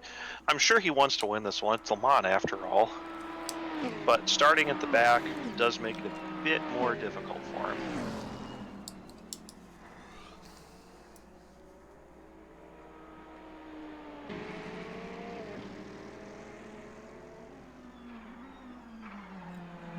And up to Arnage here. Looking like he's actually making his way through the field fairly well. I believe he's made his way up 8 positions already from 24th. I believe so, yes. Eric Axelson currently trailing on the triplet of Scirocco's of Pingu Quinn, Fullen 1X, and I Redacted, all within about a second of each other, so it will be some traffic that Axelson will be able... will have to fight his way through, but I doubt it will be really any challenge, especially on the straight lines.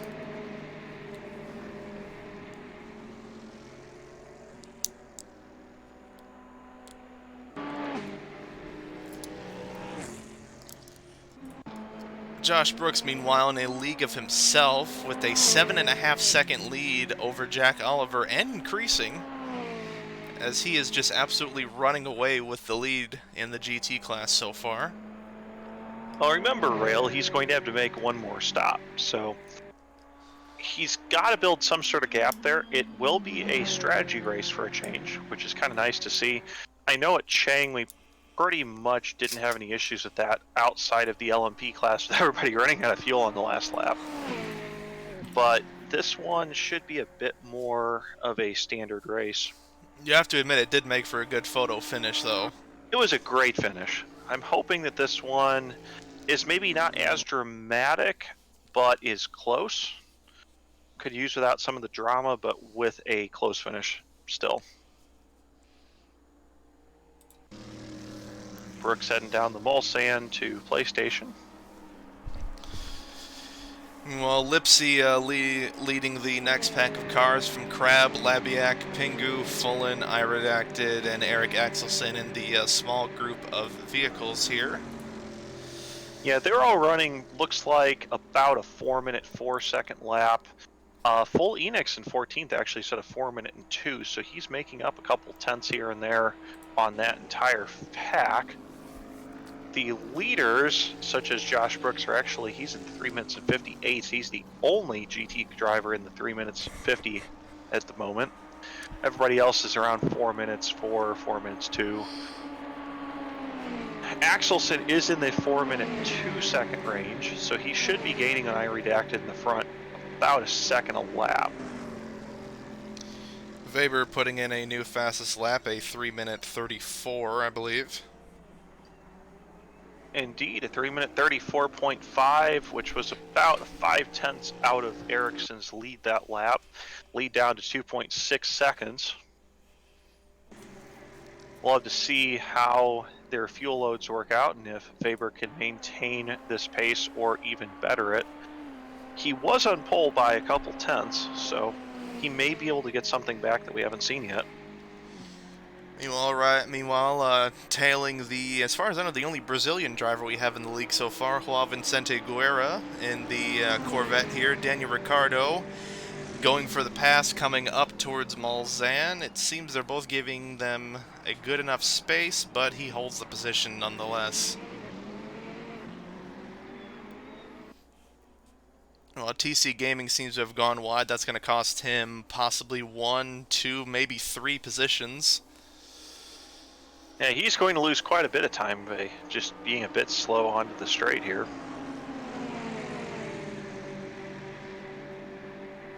Looks like they're heading down towards Indianapolis. I'm not sure if you can go side by side through this corner, but we're about to find out. We are about to find out. Everybody gives each other plenty of room.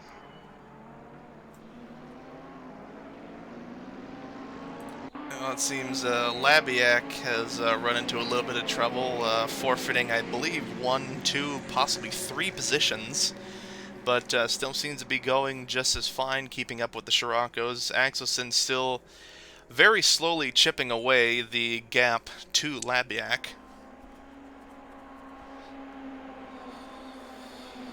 Yeah, Axelson's a fast guy and starting at the back. I wouldn't be surprised if he's playing the long game, has a bit more fuel than the other guys on board if he can, and is just trying to run a bit longer and maybe leapfrog them at the first stops.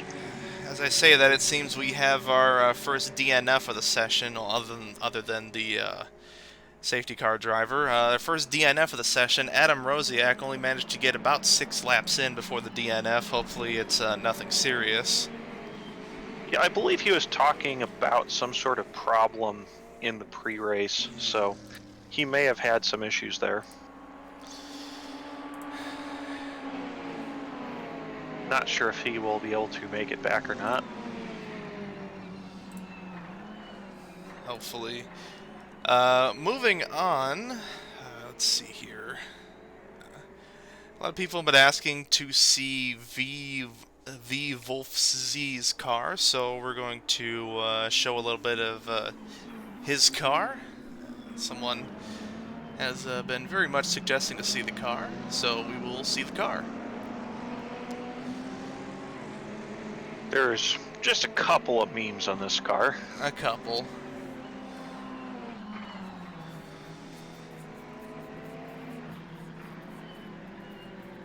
I'm assuming it's pronounced Wolf's, but I think it's pronounced Wolf's, yeah. And he is currently in 21st overall. Last lap of a 4-minute and 5-second. Looks like he is... do not have a gap to first or the next car on the road here, TC Gaming, but doing okay.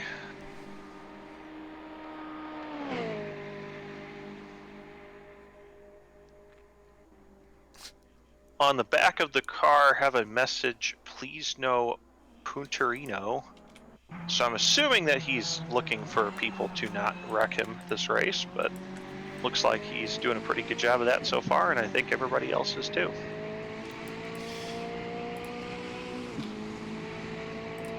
Very much so, and I do have to say this very nice fitting tribute to Recitas, who unfortunately is no longer with us. Real tragic. I believe he was Italian or Spanish. I don't recall specifically. Spanish. Unfortunately, I'm not as young and hip with memes as I probably could be at my age, but I know he was a video that was quite popular on the internet. Very much so. Coming back to the front of the field here, Ludwig Eriksson currently in the lead with the McLaren, Weber about 4.2 behind. As they come through the Michelin chicane. Adam Rosiak's game crashed. Well, there's a chance he'll be back in if that's the case. Hopefully. We'll just have to see if he can return.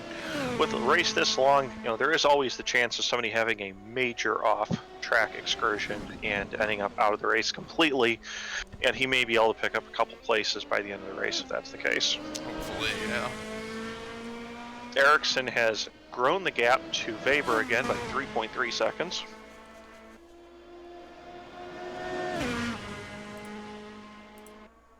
Not really sure how he's pulled that off, but not sure if I'm really in any position to complain either. That's some pretty good driving by Ericsson considering how much quicker Weber was in just about every second of qualifying.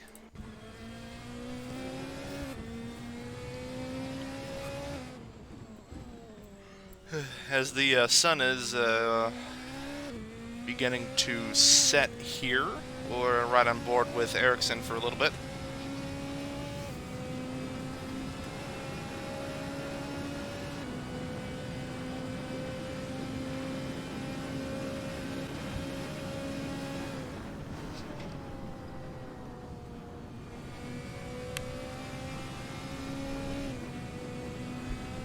Here to have some issues viewing the Twitch stream at the moment, but I think that's on my end. Anyways, yes, indeed, Twitch stream is still up. Okay.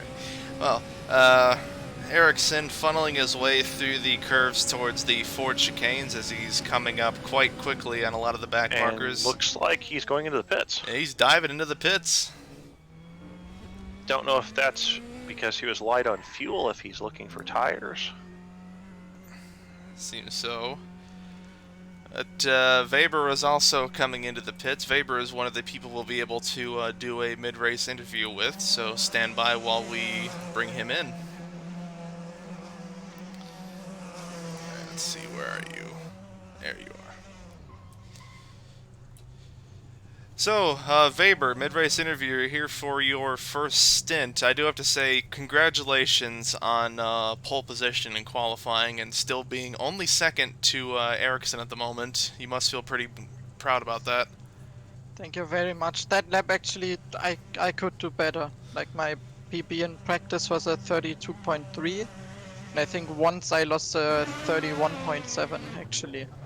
But right now, if my math is correct, we might actually have the championship if the positions stay. So I'm really getting my head down, trying to chase on Ericsson and yeah, not make many mistakes. Alright, well, we'll let you get back to it and maybe catch up with you later, so have a good race. Thanks.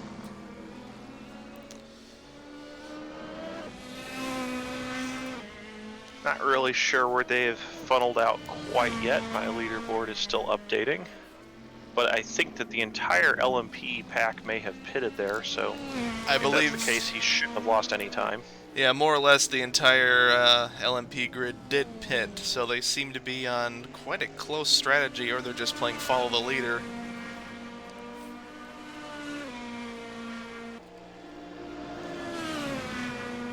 Well, Ericsson back out in first, followed by Weber, followed by BD1999, followed by Seymour Dalby. So just going to see how that goes. I believe that the indication from the GT cars is they have about 40 minutes on fuel, so they should have some time.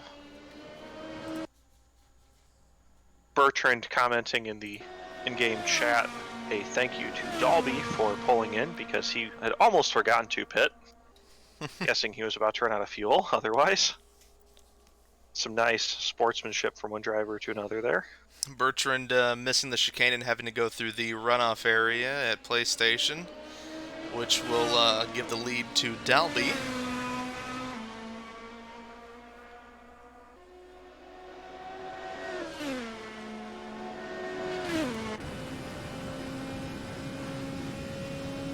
Yeah, Bertrand's back there about 2 seconds off a lap from the leaders. Just kind of running his own race, having a nice quiet time. It is what it is. Sometimes it's all someone wants to ask for is just some peace and quiet. Josh Brooks, meanwhile, going for his splash and dash first pit stop.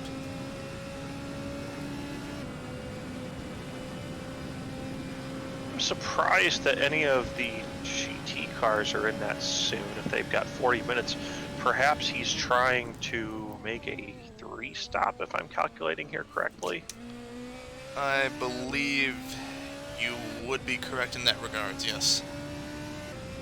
Yeah, so he's going to try to make his first stop. So now he's on an alternate strategy at this point, and he's a pretty good chance at winning. We'll have to see how the times play out near the end of the race and the positions. Brooks back out of the pits. Nice clean stop. Very quick stop, I must say. That's a lot faster than the LMP cars.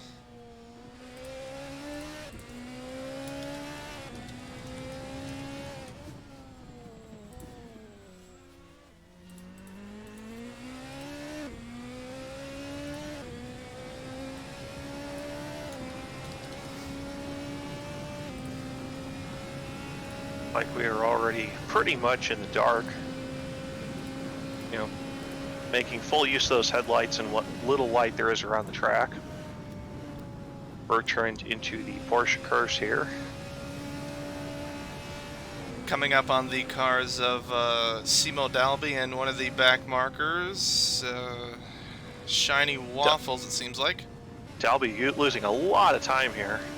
Not much he can do in the curves. I think they just took each other out. That was a collision. That was definitely a collision. That was Dalby and Shiny Waffles colliding. Was not a great look on Dalby there. He probably should have made sure that he had enough room for the corner before turning in quite so hard.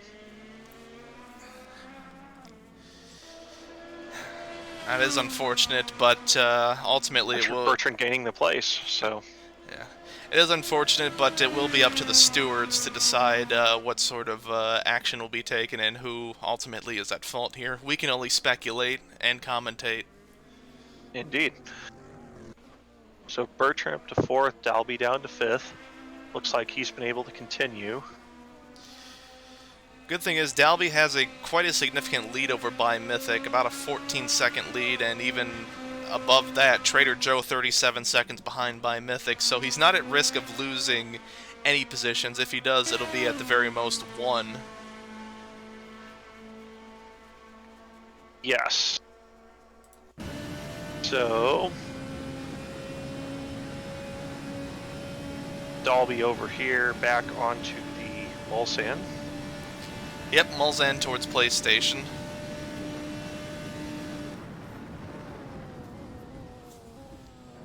Look as though he has any lingering effects from that accident there.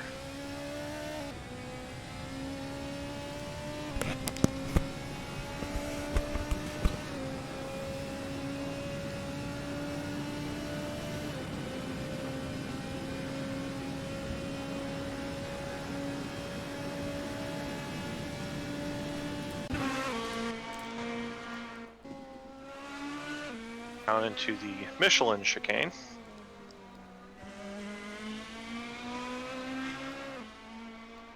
Out of there, down towards the hill, and then Mulsanne corner.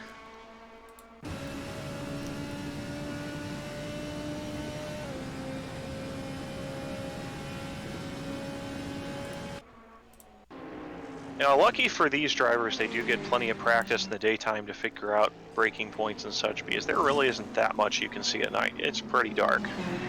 Meanwhile, Full-of-Nix and Crab in a little bit of a fight of their own. Crab in the Corvette, Full-of-Nix in the Scirocco as they power towards the Ford chicanes.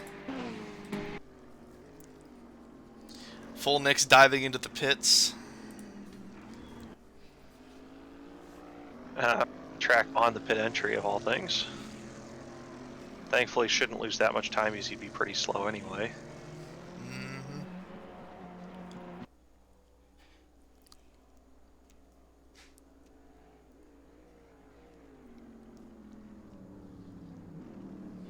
Looks like at the moment, up at the lead, we've got Ericsson with a 7-second lead over Weber, who's about 4 seconds behind, or ahead of BD 1999. Bertrand another 34 seconds behind. That's actually, excuse me, 23 seconds behind. That gap is, I believe, to first place and not just to the next place car on the road. Ericsson seemingly putting in similar laps at the moment, maybe a bit quicker than Weber. So unfortunate for Weber, as I think he was really looking to lead a bunch of laps at this point. We'll see if he can get that back up.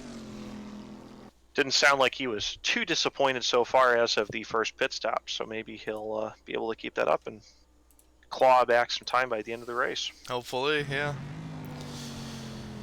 You know, I'm gonna ride on board with Crab in the Ryanair Corvette as he follows his way through PlayStation on the main straight towards the Michelin chicane. Crab, every race that I've seen so far, he tends to drive a pretty quiet race and then shows up at the end. So that's probably a good strategy, especially for a longer race like Le Mans. Absolutely.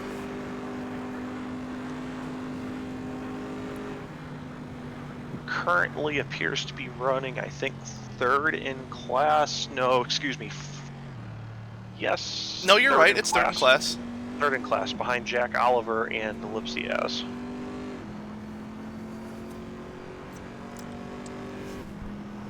Yeah, sorry, I don't unfortunately have a way of telling classes of cars apart easily or sorting by an individual class, so. Speaking of class, our current leader, Jack Oliver, currently making his way towards Indy. And Crab just outbraked himself there for Mulsanne, so looks like we have something in common. See if he can make back some of that time that he just lost.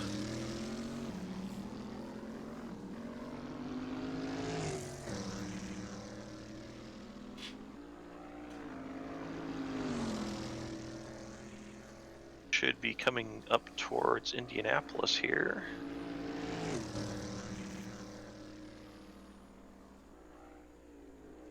As Oliver is up entering the Porsche curves already.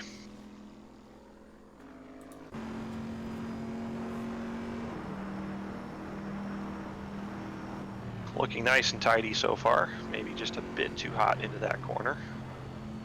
But looks like he grabbed it on the brakes soon enough.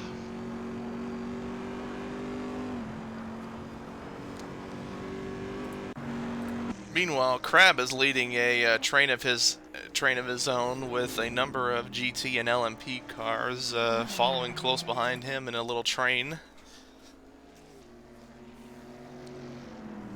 Doing a pretty good job of staying ahead, but I don't think his mistake back there helped him all that much. Have to see if he can stay ahead past the next couple corners, or if he's starting to have some issues with pace overall.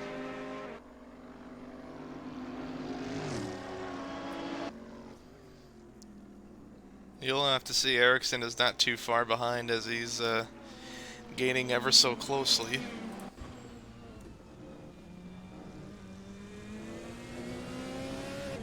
Yeah, the cars are starting to get a bit spread out around the track, but they're still pretty limited to only about half of the track, excluding a few back markers that have fallen behind.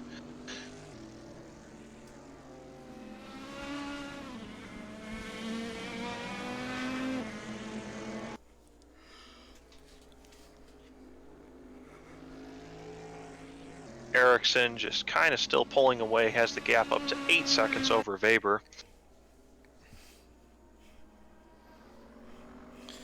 Meanwhile, the next round of GT cars are coming in for the pits. We're going to have a quick word with Pingu Quinn, who has volunteered to be interviewed. So, give me a second here.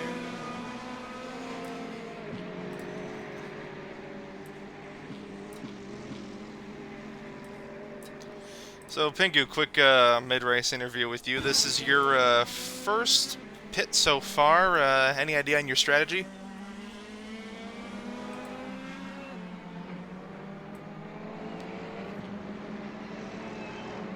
Pingu, you with us? Yeah, I'm in the middle of a corner. 3 stops. Fill up the tank each time, pretty much.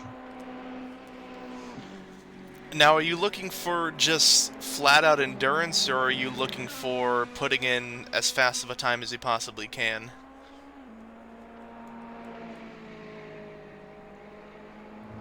I would say endurance. I'm just trying to run a clean race. Alright, well, we'll let you get back to it. Thank you very much. Thank you. And that was Pingu, currently 16th in the Solana Motorsport Volkswagen Scirocco in the GT class here. Yeah, believe he is running 8th in class, maybe 9th. My mental math is really bad when I'm calculating on the fly like this.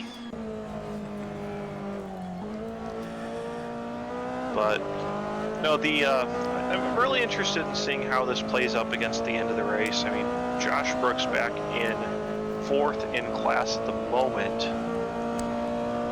You say that, he's now 3rd in class. Yeah, looks like he just passed Crab into maybe Mulsanne? Everything's kind of blending together on the map overall, but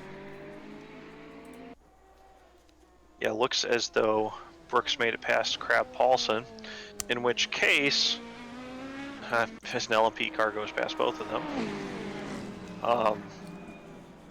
Just going to be an interesting time near the end of the race, seeing how everything plays out, seeing who ends up where, seeing what is actually the quicker strategy, considering the Scirocco's don't have as much of a choice as the Corvettes do.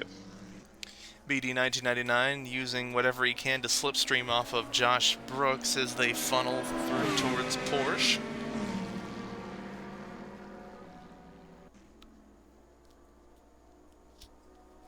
Porsche curves are such a classic of Le Mans. They're such a fun segment of curves.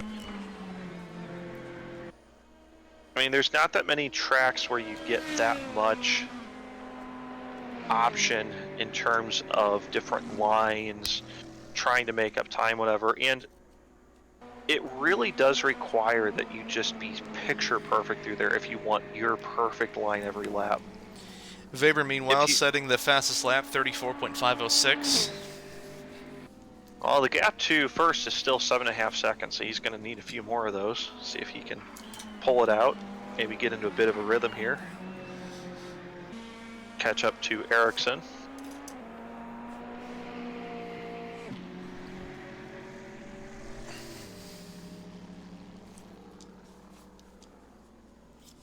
Believe any of the leading Corvettes have pitted yet, such as Jack Oliver.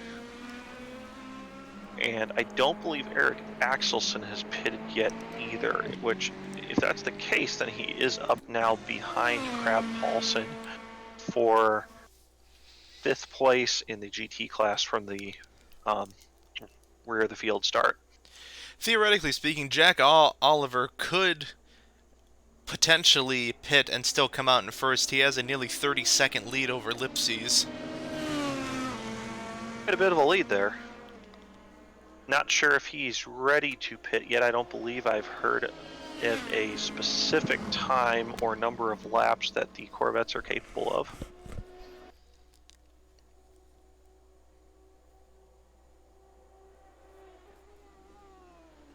We'll just have to see as time permits. Ericsson funneling through the Michelin towards Mulsanne. Ericsson doing a good job out there. I don't think he or Weber has really made a mistake. They're both just out there turning in laps. They're surprisingly consistent.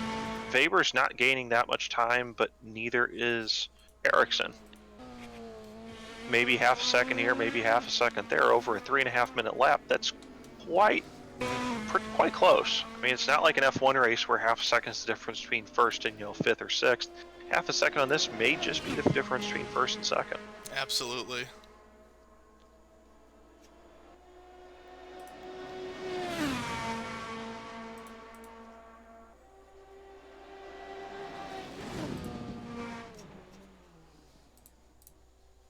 Ooh, that's Ericsson spinning out or crashing or something.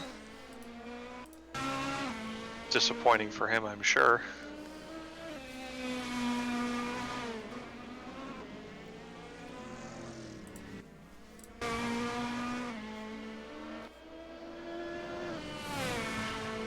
Ericsson, not sure. Let's see what the gap is. Down to 3.7, 3.8.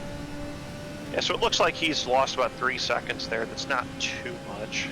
Hopefully Weber might be able to capitalize on this mistake and close the gap ever so slightly. I don't think it's really bothering Ericsson all that much. He's still staying, actually making time back up 4 seconds in the lead again. But he's lost 3 seconds of that lead, so if they're on, I think they're probably on the same pit strategy based on what we've seen, but if they aren't, that could play into things a bit later. I believe so, yeah.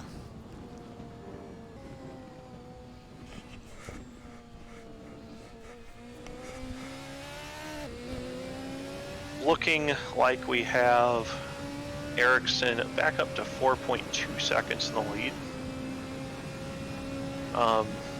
Yeah, Ericsson losing 2.8 seconds in the middle sector that last lap, as well as a couple tenths in the first sector and a couple tenths in the third sector.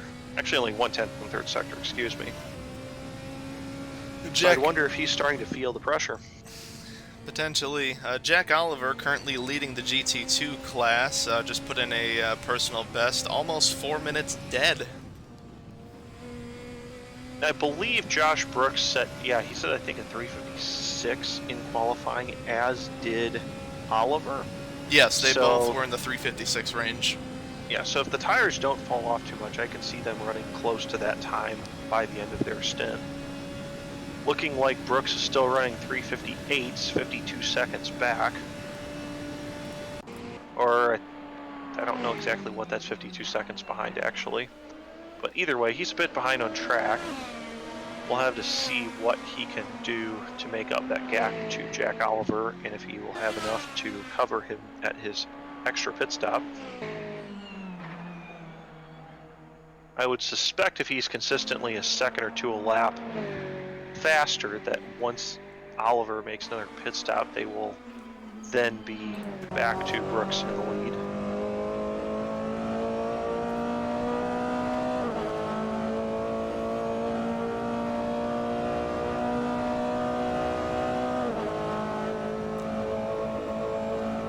Just following with Josh Brooks here. Down the Mulsanne.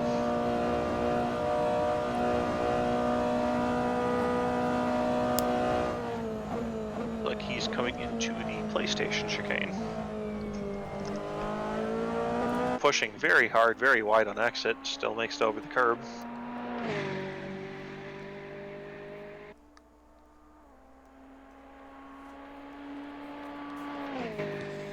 The next rounds of GT cars all coming in for their pits, so that'll definitely shake up the board.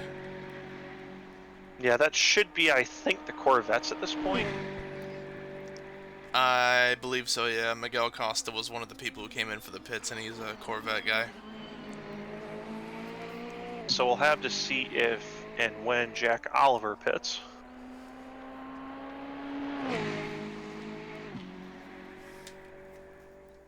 But yes, Lipsy came in that time, so he appears to now be behind Oliver again.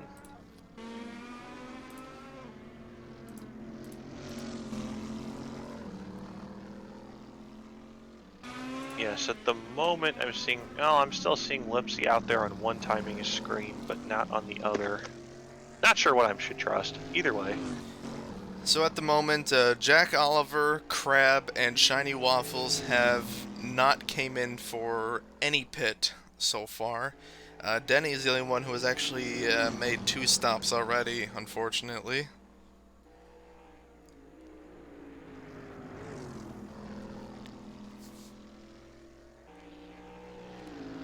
It's looking like Denny is still out. Shiny Waffles does pit from 22nd overall.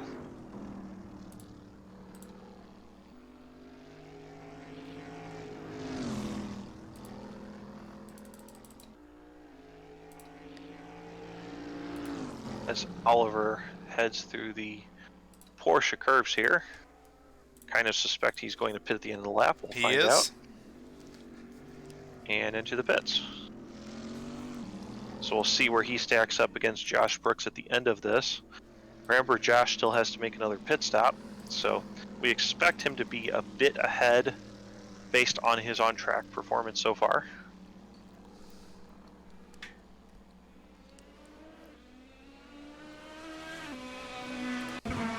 Meanwhile, the little battle here between Ericsson and Weber is hotting up as Weber has closed the gap to 1.1 seconds as we approach the PlayStation chicane. We're going to ride on board here. I'm not sure if that's because Ericsson's been making mistakes or Weber's been making up time. Weber has been putting in a lot of purple sector times. So he's clearly making up some time there. Looks like Brooks has indeed retaken the lead from Jack Oliver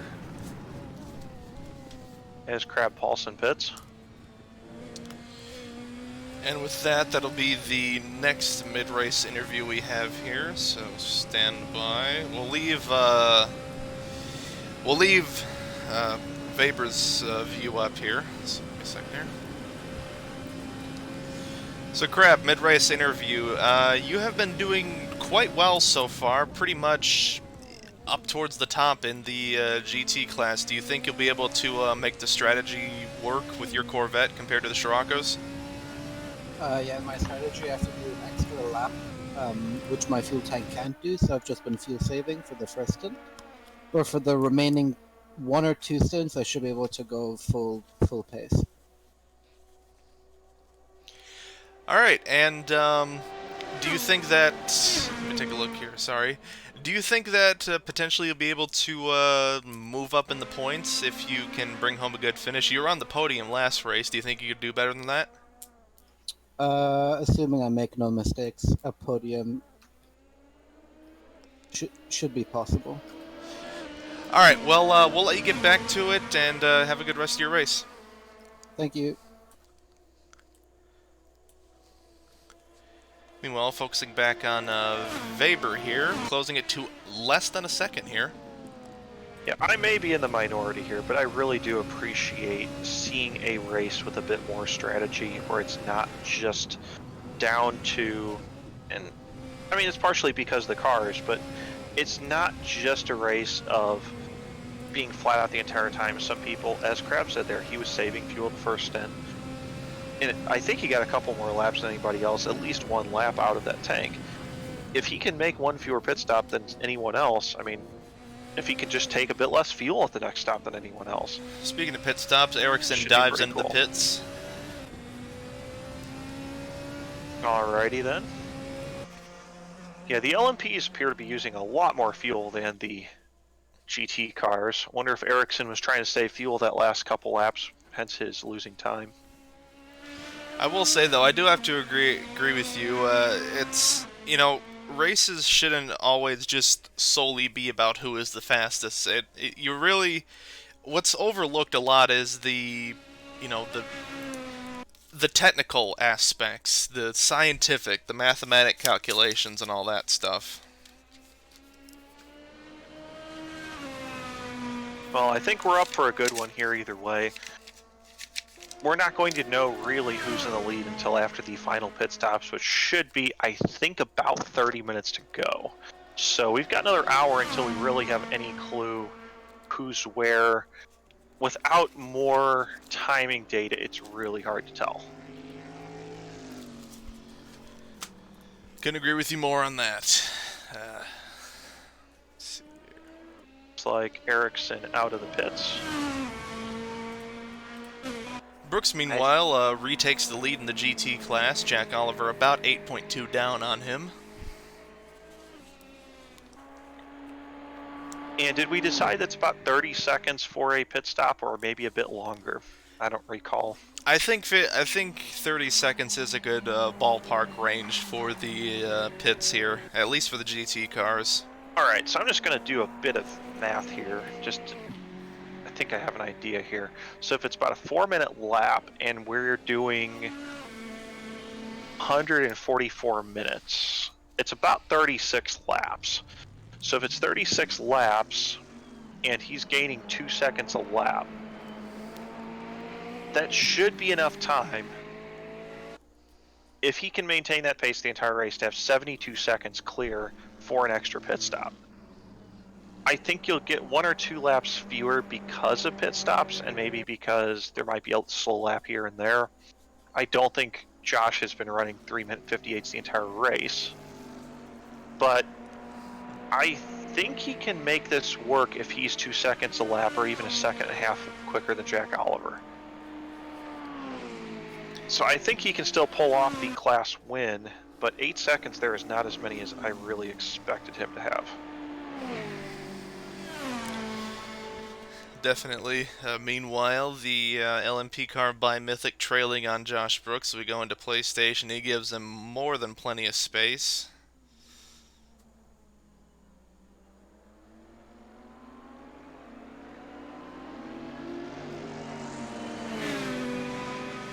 Trader Joe, one of the last LMP cars to come in for their pit, has now pitted.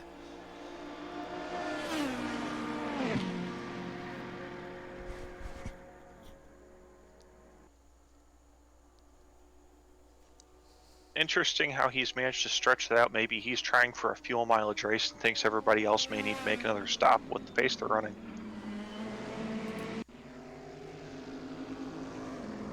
Ericsson seems to be in second in LMP2 at the moment, 3.5 seconds off of Weber. Weber turning in a lot of fast sector times at the moment. This may be the fastest lap of the race. We'll keep a close eye. I don't believe it was 334.212. I believe was already the fastest time. I think you're right on that. Meanwhile, riding on board with Lipsy, as him and Crab are in a little fight of their own. The German going up against the Hungarian down the straight towards Michelin. Weber and BD 1999 both in the pits currently.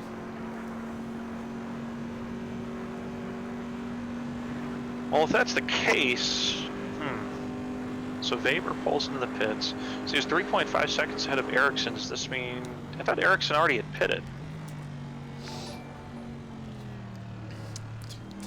Maybe something happened and our cameras just weren't trained on it. That may be the case, because I think if that's the case, Ericsson has a commanding lead over Weber at this point. But of course, as I say that, the LMPs of BD 1999, Bertrand, and Dalby all come into the pits as well.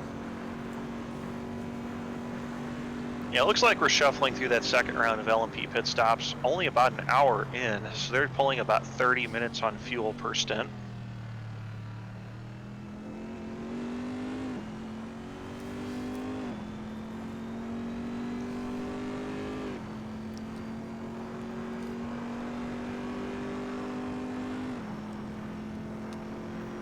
Looks like we have... I think Weber may have retained the lead, but my one timing screen out. No, Ericsson is in the lead again, 4.5 seconds. 4.4. Suspect Weber is going to take a bit of time out of that, but we'll have to see. Well, Bimythic is coming into the pits, so we'll pull him in for a quick word here. There you are.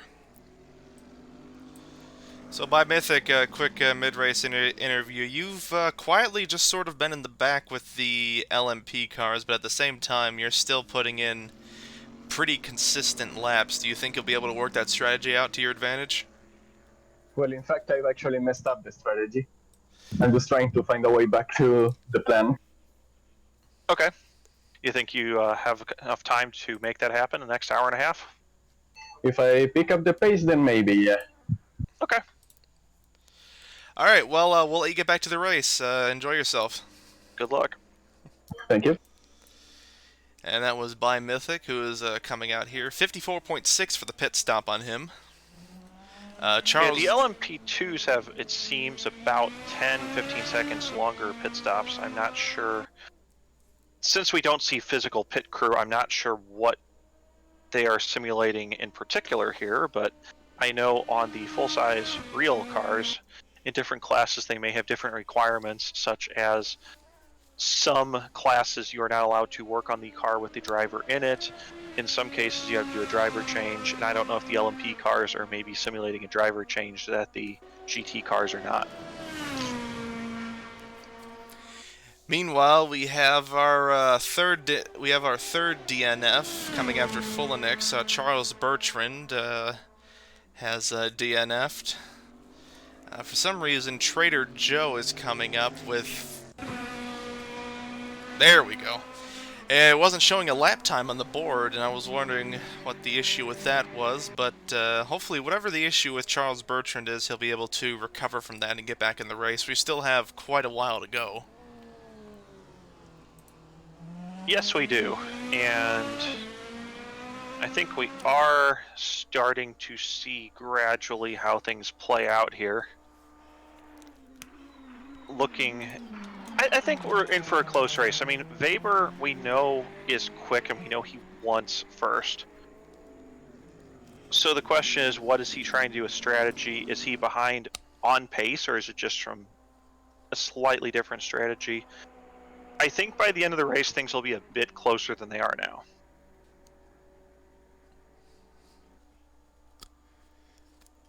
I'd have to agree with you on that.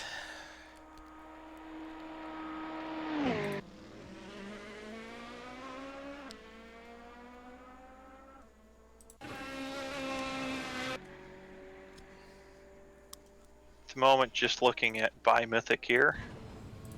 Well, actually, now it looks like we're looking at Ericsson. So, first in P1, first overall.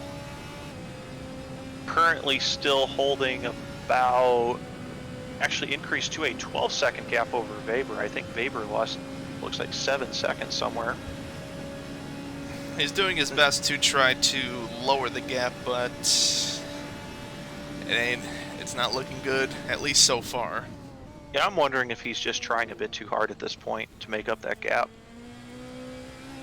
Have to see what his lap time turns out at the end of this lap, but I don't think it's going to be all that great. Well, he's gained about 8/10 back on him.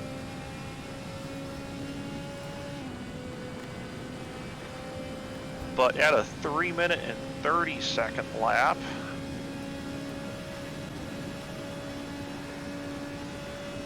we're looking at about 41 laps for the LMP cars, and I would expect it to probably be 41 laps with the longer pit stops as well. So we'll just have to see if that, we're 17 laps in for first and second. So we've got, what, 24 to go? I believe so. Josh Brooks finally getting below the 4-minute mark with a 3:59 on his last lap. Not his personal best so far, as Ericsson is caught up in traffic with a couple of back markers here.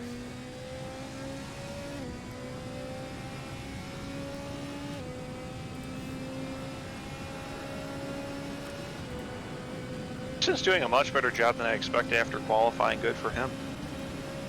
Definitely making up a lot of time on Weber, who was just flying. Not only flying, had a lot of confidence in his ability to place up there as well. Absolutely.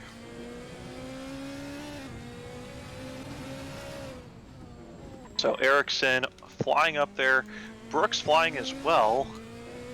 Yeah, he's making up about a second a lap on Jack Oliver. I'm not sure if that's going to be enough to make his strategy work, however.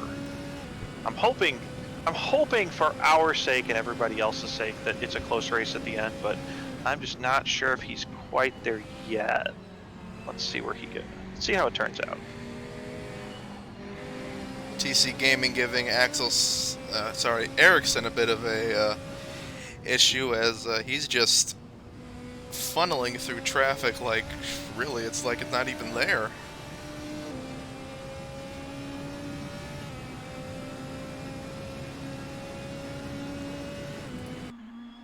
Yeah, the LMP cars are really fast. Just having a couple of issues with traffic as I kind of expected, but it seems like for the most part I know we've had the one incident, I believe, between Simo Dalby and somebody else earlier in the race. Thankfully, it doesn't look like anybody dealt with any permanent issues with that. And the only LMP car that I believe has retired is Charles Bertrand. That's correct. Who was not involved with that incident. No. So thankfully, that did not change the results of the category. According to Charles Bertrand, some computer problems has led to his DNF. We're not sure if he's going to come back, but it's not looking good so far. Well, it's disappointing for him, but looks like we still will have a good race at the front. I would also like... Oh, sorry. I would also like to point out that thankfully a lot of these issues with traffic have been on very open parts and not on very tight parts of the circuit, i.e. the Ford chicanes or what have you. I think everybody's been trying to give each other room. I think everybody understands it's a long race and there's a lot of room for mistakes in such a long race. I think everybody's just trying to be careful thus far and not push things too tightly. Especially since we still have about an hour and 19 minutes left in the race so far, so this still will be anyone's game. Yeah, we're not even at the halfway mark. Feels like it's been a long time already, but we're not even at the halfway mark. Definitely the longest race that we're going to see this year. Absolutely. Absolutely.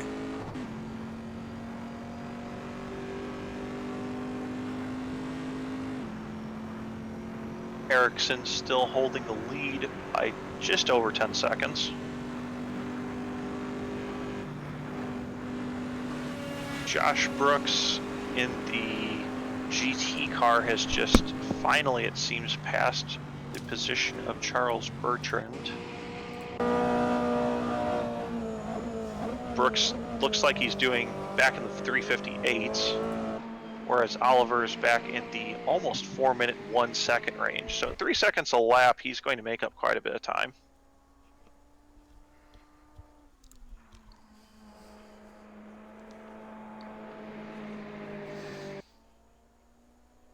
I don't believe we've really seen any mistakes from Josh Brooks. I know we've seen one off track from Ericsson, but Brooks, I don't think has made a mistake. He's just been consistently putting in pretty quick laps on average. Yeah, he's also been another one of the drivers who is just sort of minding his own business and just being quiet about it. You know, more power to him. Well, that happens when you're on alternate strategies. In this case, he's not really going to be anywhere near the cars that he's actually fighting with by the end of the race. And he's just trying to make a gap. And in his case, because he's got track position and a clear track, he can just, make that gap. So we'll see if he can hold that gap through the end of the race. I personally think that he's got a good chance of it. But he's got to keep that lap time down in the 358s if he wants to gain as much time as he probably will need. It really does bring back the endurance in endurance racing. Yeah, I think by the end of this, we'll have some drivers maybe, experiencing some fatigue as well. Oh, without a doubt. I know with IndyCar, they were in a fairly hot and humid climate the other day. Well, this is already last weekend. But St. Petersburg, they were in a hot and humid climate, And the drivers that were doing well at the end of the race were a lot of the Andretti team drivers.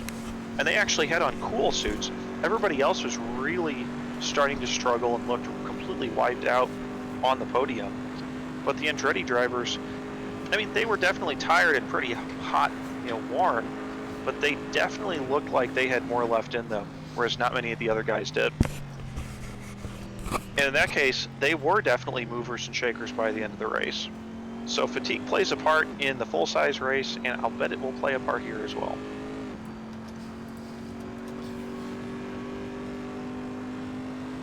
And I'd also like to give a good thank you to Rosiu, R0SIU in the chat for putting a live timing link in the chat. You can check that out and look at the sections yourself, including the best lap and where their top speed is. So thank you very much. Currently, the fastest lap is a 3:34.2 by Lucas Weber, 2:12.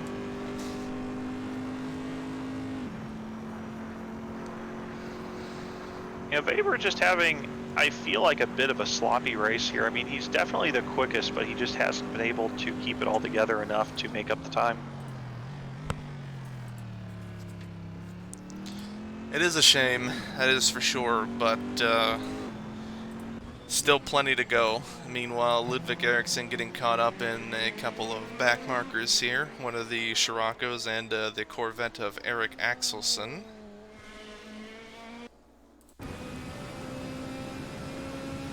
There's really a lot of chances for the LMP cars to lose a bunch of time. I'd wonder if next season it may be LMP cars with different fuel burn rates or fuel tank sizes, so we get a bit more of the strategy that we're having in the GT category. Because it would be interesting to see, outside of simply the class battle, whether fuel strategy could play a part depending on whether someone loses a couple seconds behind a back marker. Speaking of time, Josh Brooks coming in for the pit. He has a 1 minute and 20-second lead on Krabs, so that's plenty of time to take as much as he possibly could take on it.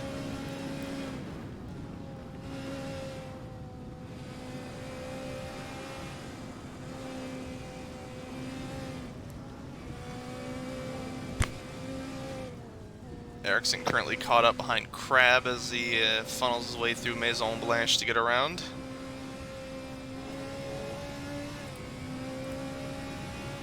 Gap only in the 7-second range. That may actually matter by the end of this.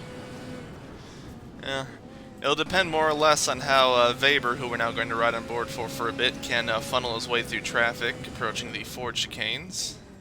Passing one of the Corvettes into the chicane. Nice, clean pass. Didn't really make anyone give up any time there relative to their own personal opponents.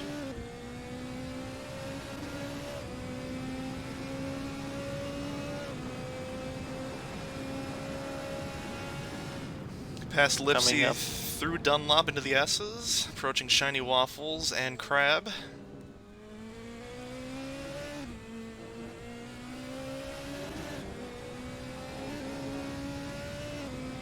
I expect him to, I think he might actually lose a bit of time here behind these guys through the S's, but I think that he'll make the time. Oh wow, that was close. Almost came together with Shiny Waffles there, but he should dispatch Crab pretty quickly on the straight. So we shall see.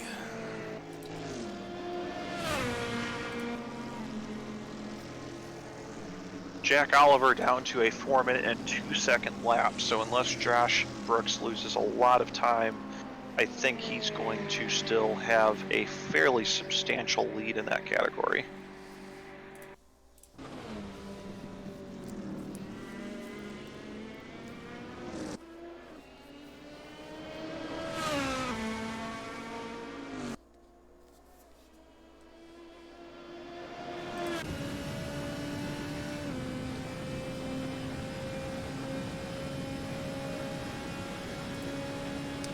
Looks like Weber's last lap was a 3:30. Oh, we got a crash. It is Daniel Ricciardo crash with the environment. Good 260 something kilometers an hour. I do not see anyone else involved with that. Looks as though it is in the... It's hard for me to tell at night, but I think that was Tetra Rouge. Might have been the chicane. It was between the S's and Tetra Rouge. I think he ran a little wide and got into a bit of a... Just overcooked it in one of the sharp corners. Bit of a fendy bendy. Looking at the damage report, it seems to only be superficial, just some cosmetic damage and nothing mechanical. If that's the case, he should be okay to continue on, just lose a bit of track time and real estate.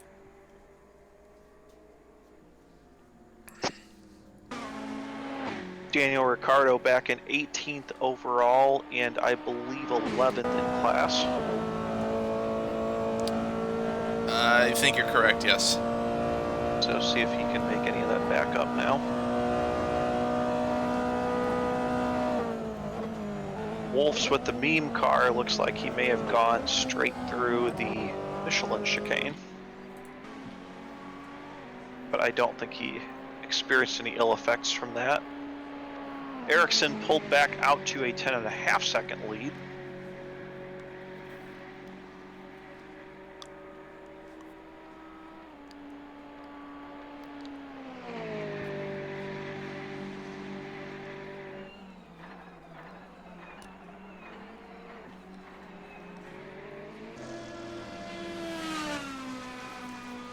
So it seems more than likely Charles Bertrand will not be returning to the race. His Windows is updating, and that's probably going to pretty much take away whatever time he has left.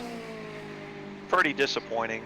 Means we're down to, I believe, only 6 cars in the LMP category, but thankfully it only takes 2 to make a race, and still a bit nervous about the situation with Ericsson and Weber about where they will end up. So at least we've got some tension still there. Have to see how that goes. And the GT category with the pit stop windows will also provide something good for us. Just got word that we had another collision. TC Gaming crashed with the environment about 50 kilometers. Damage seems to be superficial once again and is back on the road. And as I say that, Denny has had a crash with the environment, 43 kilometers, coming out of Indy, it looks like. Now we're just over halfway through this race and already starting to see a bit more in terms of, you know, wrecks, etc. So a bit more off-track excursions. Some, I don't know if it's fatigue. It might just be drivers, you know, losing concentration at this point. I mean, we're already an hour and 15 minutes into this. That's quite a bit if you're not used to it. And as I say that, looks like Lipsy and Pingu got together with one another, but it looks like the damage is superficial.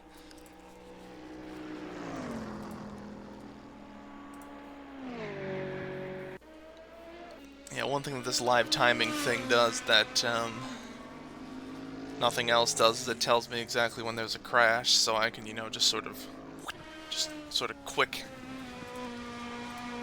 switch. It looks like, yeah, looks like Bimythic might have had a brief off track there. Yeah, collision with the environment. Yeah, interesting to me that Weber's actually almost 2 kilometers an hour on the straight faster than anyone else in the category. But looking back at this, I mean, the GT cars are still pushing 290 kilometers an hour on a straight line. That is, if my math is correct, about 170 miles an hour, maybe a bit quicker. That's really fast for a GT car. Absolutely. Weber, despite the 10-second deficit, so far he is actually holding the current top speed. Speed Trap catching him at 326.81 kilometers, which is very well just above 200 miles an hour, if my math is correct. I believe your math is correct. That's pretty quick.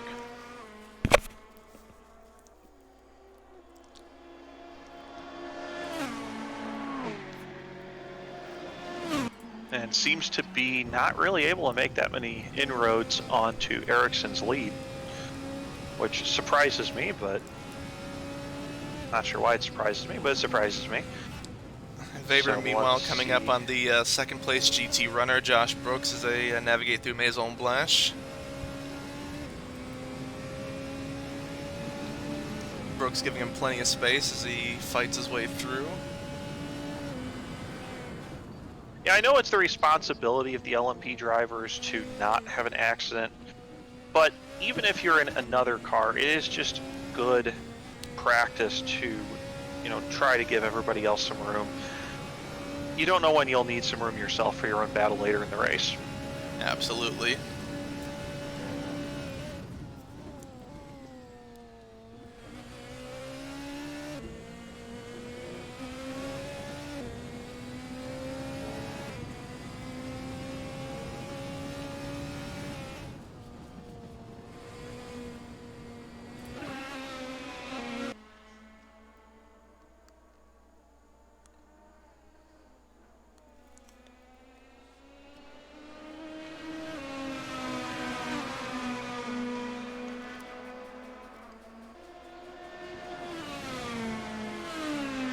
Weber still flying here down the Mulsanne.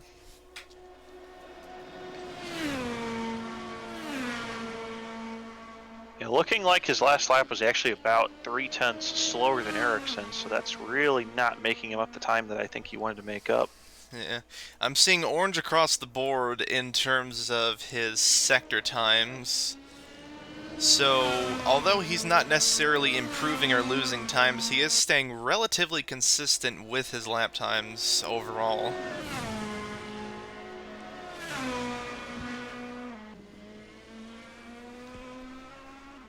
Surprised he hasn't been able to make more inroads into Ericsson, but not going to complain. I think near the end of the race it might get a bit closer. Just have to see. Ericsson, meanwhile, currently green in the first sector, 137.419, waiting to hear on the second sector his times.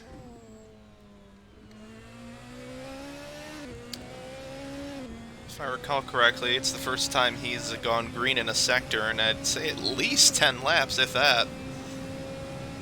Yeah, so at the moment, if we're estimating 41 laps total, I think we've got about 19 to go. So I'm wondering at which point we will have another stop for some of these drivers.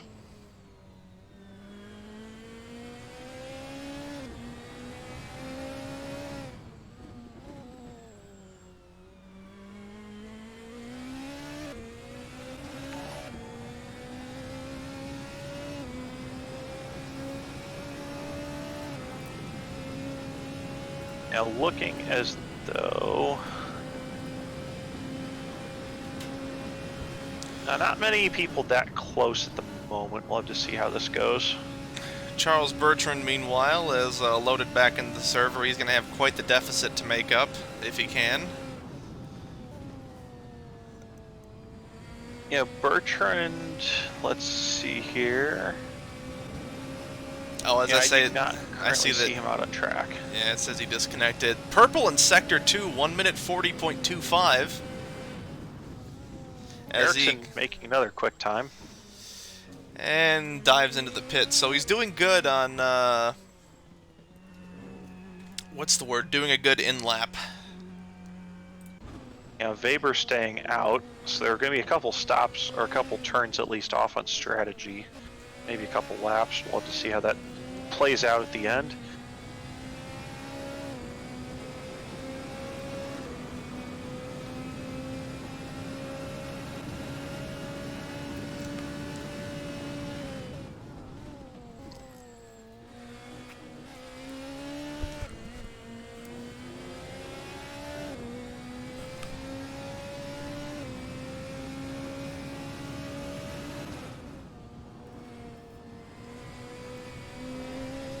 Looks as though Weber's back in the lead. Couple seconds. I think BD1999 may have passed Ericsson actually. He did. Just barely, but he did. Yeah, Ericsson now coming out of the pits, back onto the track at the Dunlop chicane. So just a couple corners there. Charles Bertrand back in the race. He's pretty much going to be at the back of the crowd for the LMPs with a 19-lap deficit, but he is still participating. And he's only about 3 laps behind Denny 2005 in the GT class, so he might actually be able to make up a couple of overall places within a few laps, but 7 laps behind, I don't see him really catching up to any of the LMP class cars. Absolutely.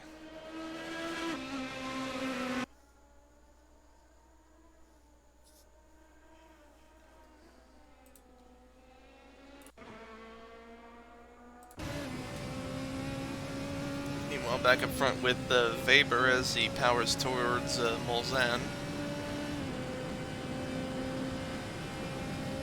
Over the hill, nice and easy. And turn and brake. Makes it look easy, misses the apex a bit. I don't think he's going to lose that much time on that, but he might.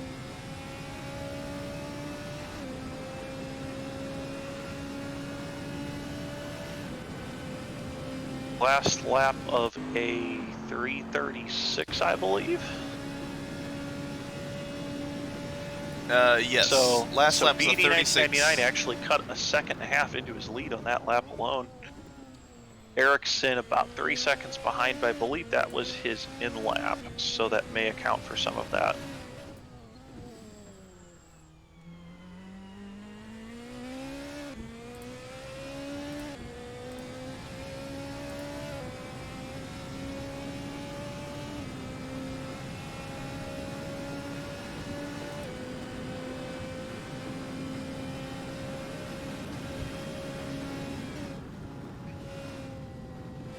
Riding on board with Weber here through the Porsche curves. Really quite fast curves for what is basically a street circuit. Yeah.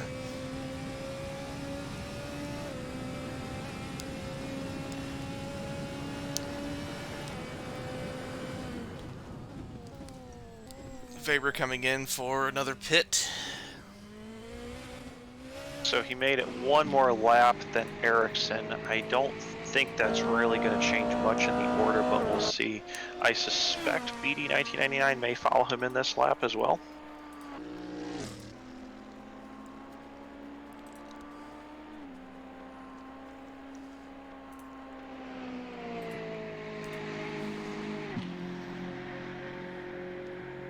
And BD does follow him into the pits. So Ericsson just pitting one lap earlier, thinks he can make it on fuel to the end.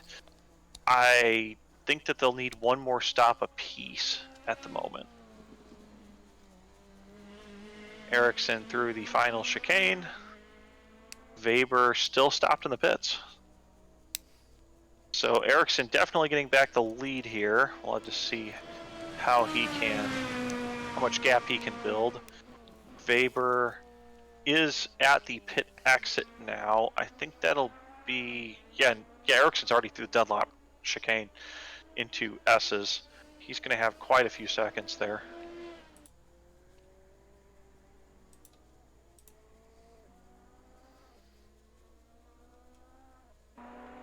Weber just coming out now, funneling through the S's. Hot on the heels of Josh Brooks, who's currently still second in the GT class. Yeah, really excited about the strategy there. I don't know when his last pit stop was.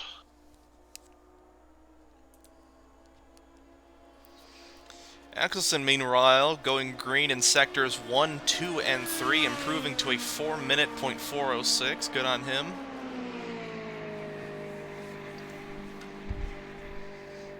Yeah, 4-minute time is actually pretty good in the GT class, it looks like. Axelson currently 4th in class from the dead rear of the grid. So he's made up quite a few places there.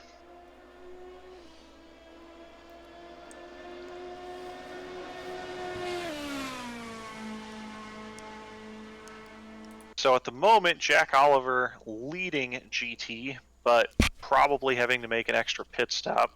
Or, excuse me, I think it's the same amount of pit stops. I don't remember exactly.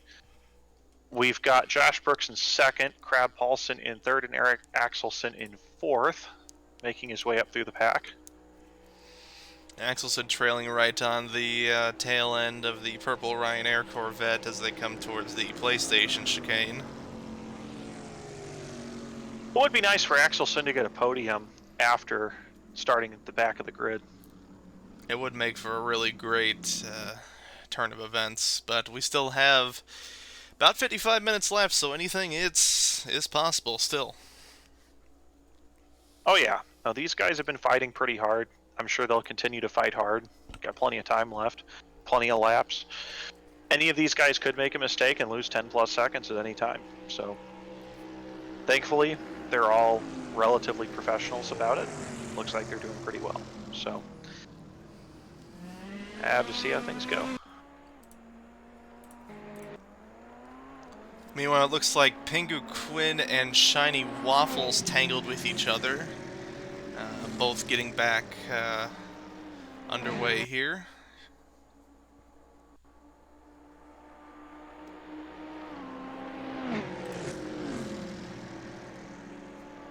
Pengu and Shiny, who I believe is a couple laps down at this point, so bit of a disappointment for me there. He's been in a couple accidents with other cars that he has not been fighting with. And that is a DNF for Daniel Ricciardo.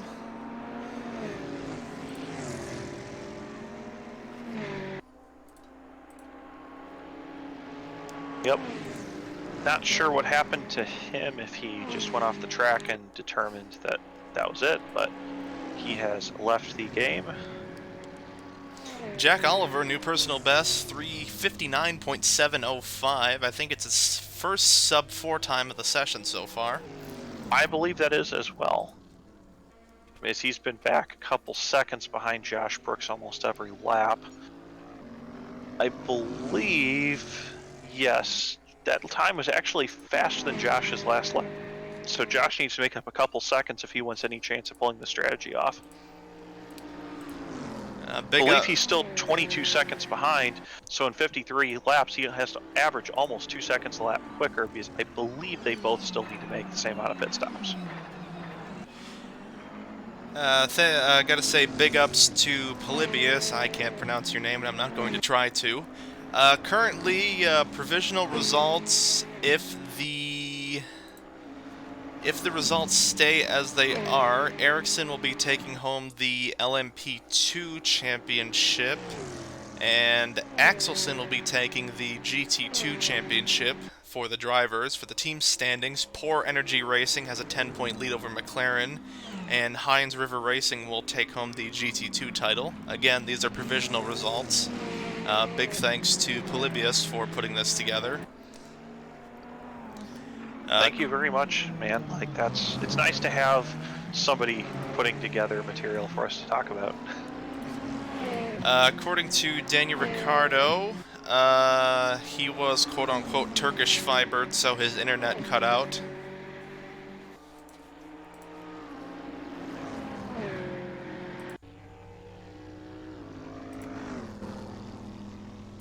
Now, it looks as though, let's see here.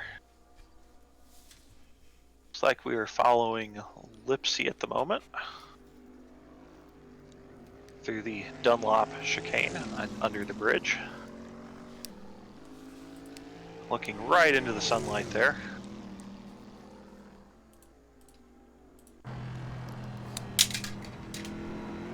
Right on board here as we go through Tetra Rouge down towards the PlayStation chicane. Yeah, current local time of the track is 8:19 in the morning. Looks like he ran a bit wide there at Tetra Rouge. Gets back on track, doesn't hit anything.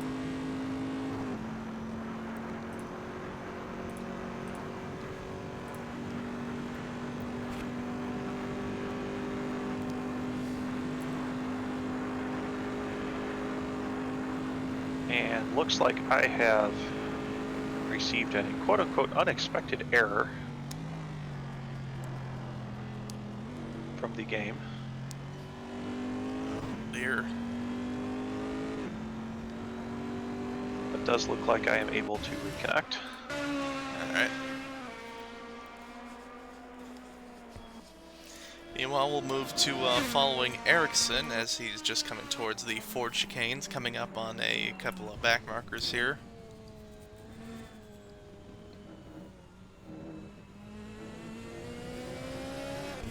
Yeah, Ericsson has his lead up to 16 seconds over Weber.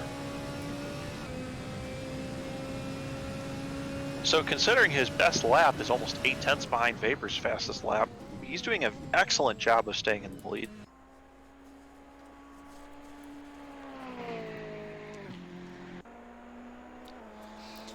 Absolutely. Just getting past the back marker of Guerra as he is coming up on the tail end of, I believe, Miguel Costa. No, not Miguel Costa. Someone else. Anyways, he's going through Tetra Rouge and down towards PlayStation.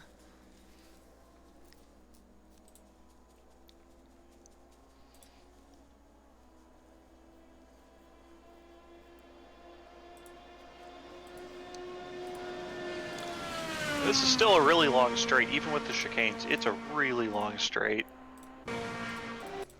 And does make up almost half the lap between the 3 straights between chicanes and the Mulsanne corner.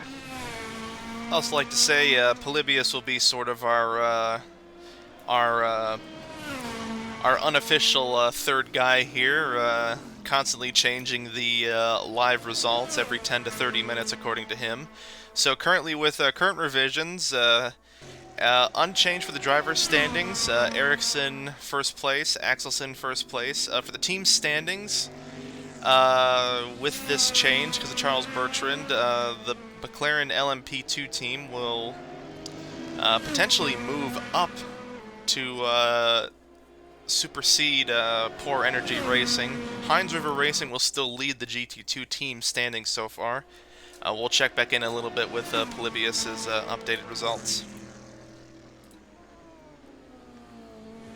As Ericsson comes into Mulsanne.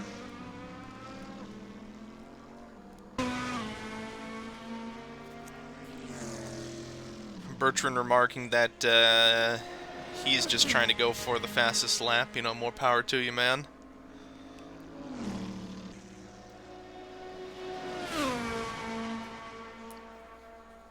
I mean, at this point, nice to have your time up on the leaderboard there. I don't think he can really get past anybody else. Ericsson getting very close to a Corvette there.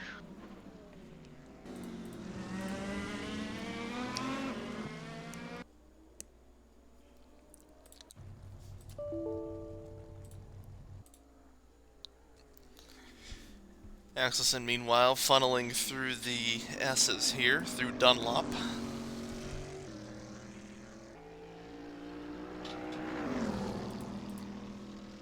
And looks like at some point he made another pit stop over Crab because he has fallen that back was from wide. Crab there.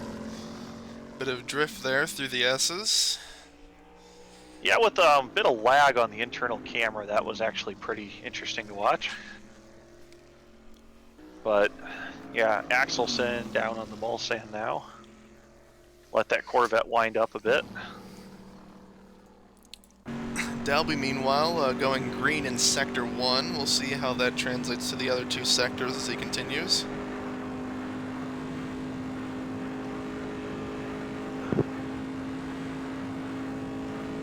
Yeah, still a couple of tenths off of the other LMP drivers, but...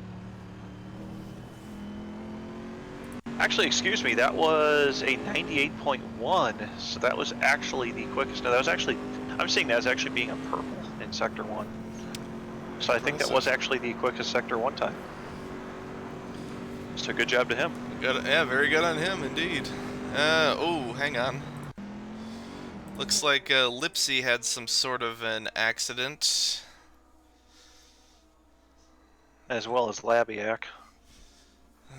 wonder what's with all these collisions. I would say fatigue, but maybe it is. I mean, I'm thinking we're, what, an hour and 40 minutes in? That's a fair amount of time. Yeah. I believe, and I may be wrong on this, I don't follow sports car racing as much as I should. I believe at the real race, stints are usually about 2 hours long. So we're getting to the point where the real athletes would be changing out for their secondary driver. So I could definitely see having a bit of fatigue, maybe just, you know, a bit of lack of concentration at this point. You know, it's really hard to focus as these guys do for this sort of time. Seymour Dalby, meanwhile, going green in Sector 2, 141.237 as he rounds towards the straight here. And does not improve. He goes orange in Sector 3, 16.937. With that lap, he was the fastest LMP driver on track. About a second ahead of Weber and about 3/10 ahead of Ericsson.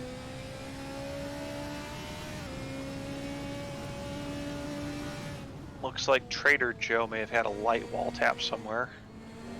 2 of them. Yeah, looks like he has lost it. Is that Tete Rouge, I believe? Yeah, so I think he may have just spun out of Tete Rouge and bounced off a couple of walls. That probably what happened. Yeah. Anyways, speaking of Trader Joe, he's haven't really heard much or seen much from him, so we'll ride on him for a little bit. Coming down towards the PlayStation chicane. Bit of trouble getting the car slowed down there, but tidies it up and makes a good exit.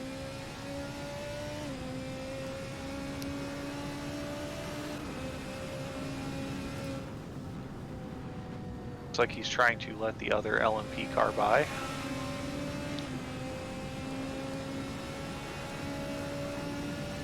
Of, I believe, Dalby.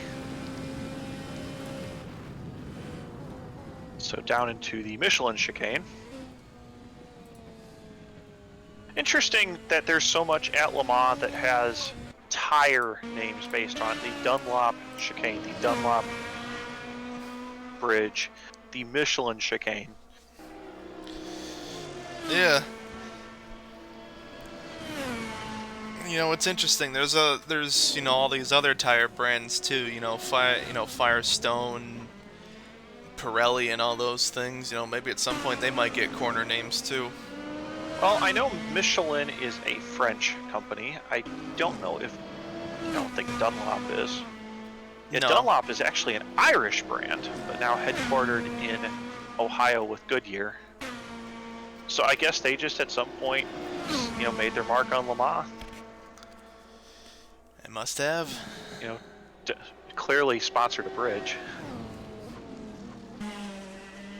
As Trader Joe comes down into, I believe, Indianapolis, and then the Arnage right-hander.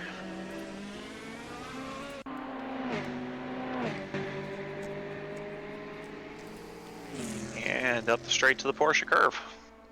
Seems that Lipsy is reporting that, quote, if my game doesn't stop to freeze, I'll have to leave. So, if that's the case, he will be, unfortunately, forfeiting his position, but, hopefully that won't have to happen. It was running pretty well for a while there, so that's kind of disappointing. Looks at the moment...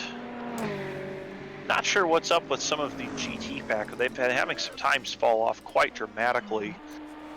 Jack Oliver's last time was a 4-minute 4, and he was in the 4 minutes for most of the race. Crab's down to a 4-minute 7. So I don't know if they're just running into the end of their stint with 40 minutes to go. They should be getting ready for final pit stops in the next couple laps. Definitely. Meanwhile, Weber coming through the Michelin, coming towards the GT back markers, does away with Lipsy, and now he'll just have to get past Iredacted and Pingu Quinn, probably between Mulsanne and Indy, if anything.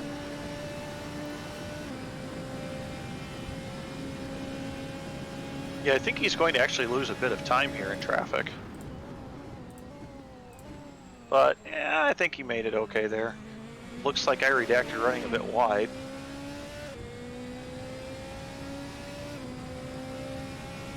Thankfully, staying out of each other's way on the track.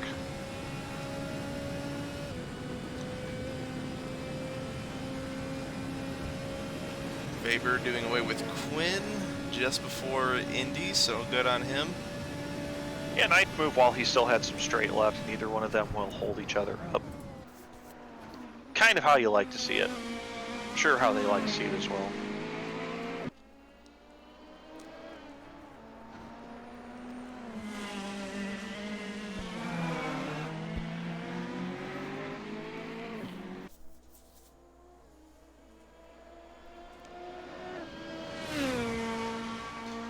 Mythic putting in a new good personal best, 339.435. For him, we haven't heard that much about him this race. He's kind of been hanging farther back, but you know, sometimes that's what you just have to do. Bring home a couple points. Just take it. You know, take your time. Absolutely. You know, there's only one winner in every race. There's a lot of other cars, and sometimes you have to pick your battles, and they may not be for the win.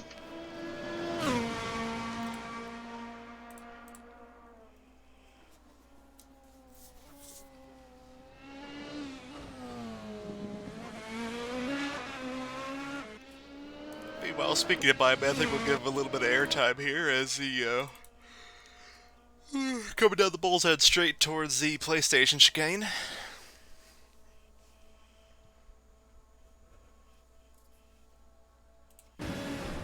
I have to say these Orcas sound really good.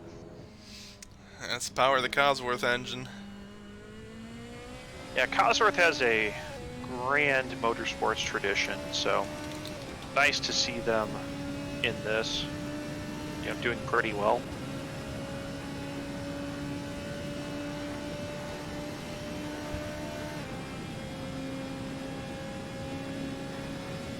And the Orca 07 has so far won. So far has entered almost 50 races and won at least 27 of them. It's a pretty impressive win rate. Very impressive win rate. I think Lipsy, it looks like, has had an accident. Hopefully that wasn't related to his computer issues. I don't think so. As Mythic negotiates Mulsanne corner.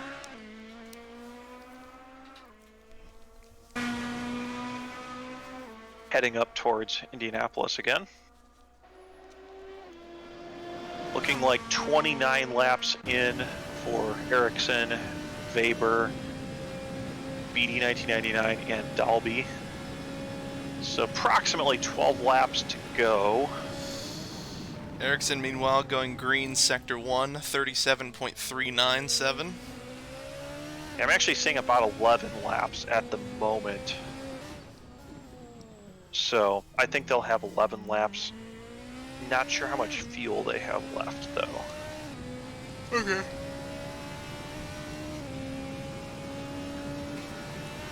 Charles Bertrand coming in for pits once again.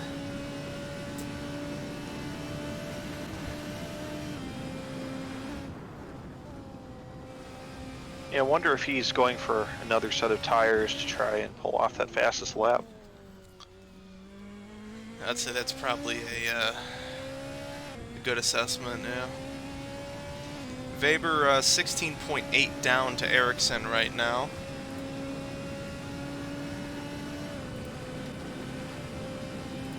Not sure if Weber's really going to be able to make up any time here. Ericsson's really been in a league of his own for most of the race. After the first couple laps, he just ran away and hid. Looks like we've got a Corvette off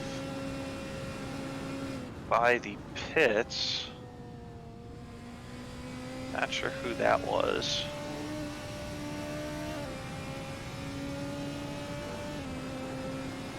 Ericsson purple sector 2, 1 minute 40.207.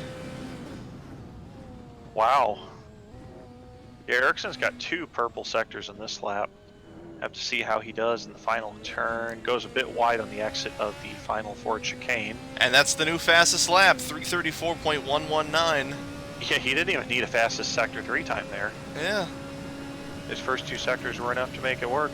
Weber's actually only a couple of tenths off. But unfortunately, he's a couple seconds down the road. So that's not really going to make much difference. Weber does get the final, or the fastest final sector time that lap at a 16.3. So he really holds the gap there, but doesn't really help himself all that much yet.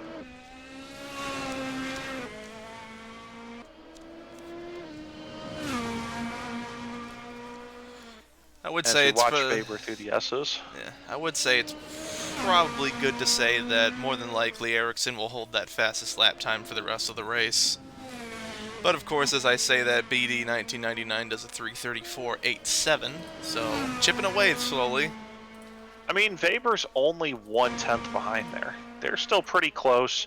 I would expect them to pit soon. They've seemed like they're making their fastest laps right before their pit stops. So I wouldn't be surprised if this is the in-lap for both of them. It is worth noting that Weber's previous lap was 1/100th of a second off from his personal best, so good on him.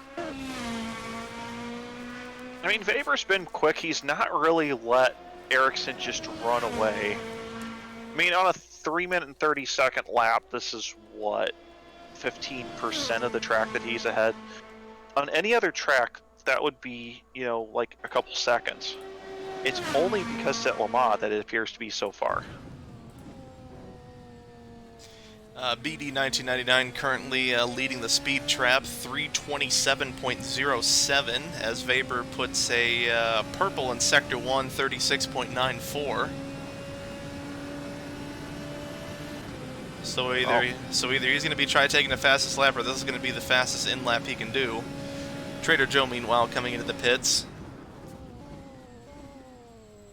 I don't know how much fuel Weber has, but I wouldn't be surprised if this is enough to make something happen with the in regards to the fastest lap. I don't think he's going to make up 17 seconds at this point. He'd need to gain 2 seconds a lap on Ericsson. I don't see that as being possible.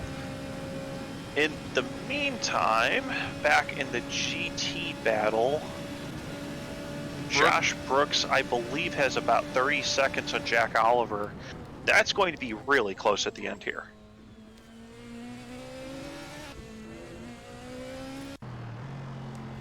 Oliver, meanwhile, coming through the Ford chicanes here. Hopefully we'll see if it's enough for Josh Brooks. Yeah, they should each have one more pit stop, and with Brooks 30 seconds ahead, that should be pretty close, as Josh Brooks does pit. Oliver takes the lead as Brooks comes out of the pits. So Brooks will still have to catch up to and pass him on track, but they're only about 2 corners apart. 5-6 seconds maybe? If that... You're looking like 7 seconds at the moment, 8 seconds. 7. Yeah, I think it's about 7 seconds. So Brooks still needs to gain 7 seconds. They make a pass to the lead in the final 33 minutes of this race. Weber, meanwhile, orange in Sector 2, a 40.81. I think it was because he locked up going into, I believe, Arnage as he comes through. A lot cleaner through. Doesn't take fastest lap, but he does improve his personal best to a 334.134. I'm sorry, Rail. I don't think that Ericsson's fastest lap is safe at all there. Weber is just going faster and faster. And also takes the lead from Ericsson as he comes in for the pits, so... Alright, so Ericsson definitely was getting quicker as he made his in-lap. I wonder if that means this is going to be Weber's in-lap. Unfortunately, we don't have team radio, so we don't know if he's been calling his pit stall yet, but yeah. As a Corvette runs wide in front of him, or in front of Weber, excuse me. Back to Ericsson, as he has left the pits, rejoins the circuit. Just ahead of Eric Axelson coming out. Yeah, Axelson looking like he's still set for a podium in the GT class.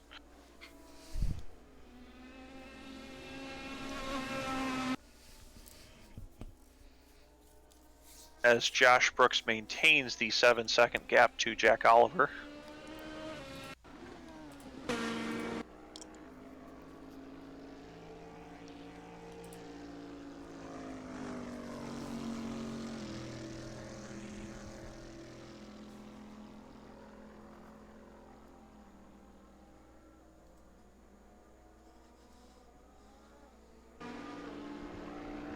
Well, Brooks actually passing an LMP car there for a moment into the corner. Not sure what happened there. Definitely some good wheel-to-wheel stuff as Brooks makes his way towards Indy. Right on the tail, slipstreaming by Mythic's LMP car.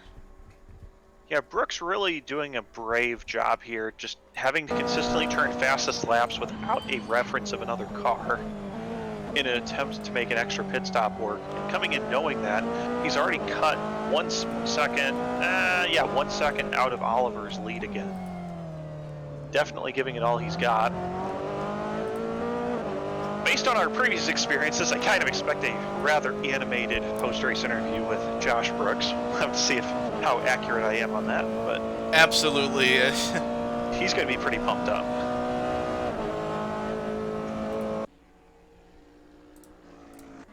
I do have to say, Josh Brooks is definitely a very animated person in the Assetto Friends community. So, we'll just have to see how that goes. Him and Jack Oliver are definitely going to be trading punches for this final stint as we come into the final half hour of our endurance race here.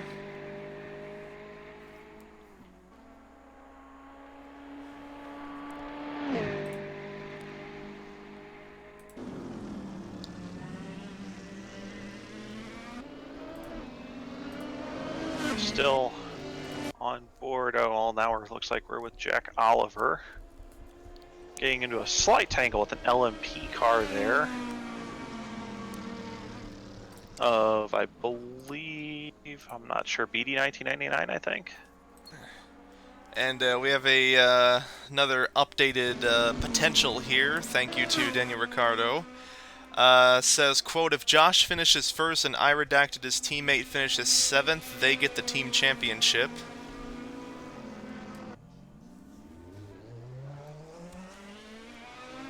The moment I believe that I redacted is 8th, with a 34-second gap to 7th of Matty Labiak. So I think that will depend on whether Labiak can keep it on the road. I don't know how they are in pit stops. And Brooks as well will have to make that pass on first place in the GT category. Gap still around 8 seconds at the moment. So not really sure. He's got to still make a couple seconds here first.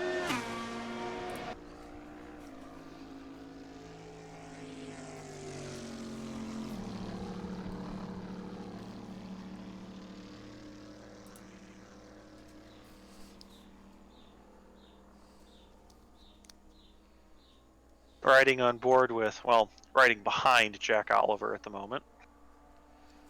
Coming through the Michelins as we switch back to anchor onto Josh Brooks as he's just now coming into the Michelin. Yeah, and looking like about 8 seconds there. The last lap, I think, was the out lap, so their times aren't going to be that helpful for us on that.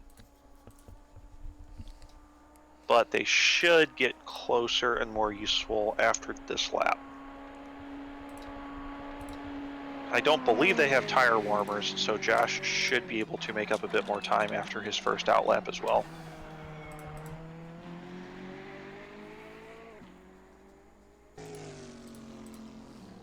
Holding almost 8 seconds even, which is, I mean, that's really close. It's just showing how close these guys are. Not really anything between them at the moment.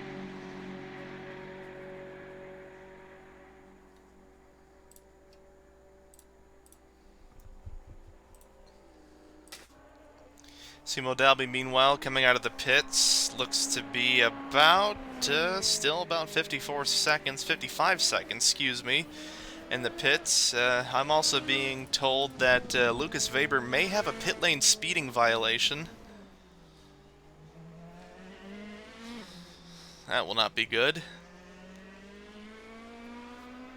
It'll be interesting to see, considering he's already second place. He's 40 seconds ahead of BD 1999. If he has to do a drive-through, he should be able to stay ahead, but if he has to say a 10-second stop and go, that may put him behind. I don't know if that will be assessed after the race or not.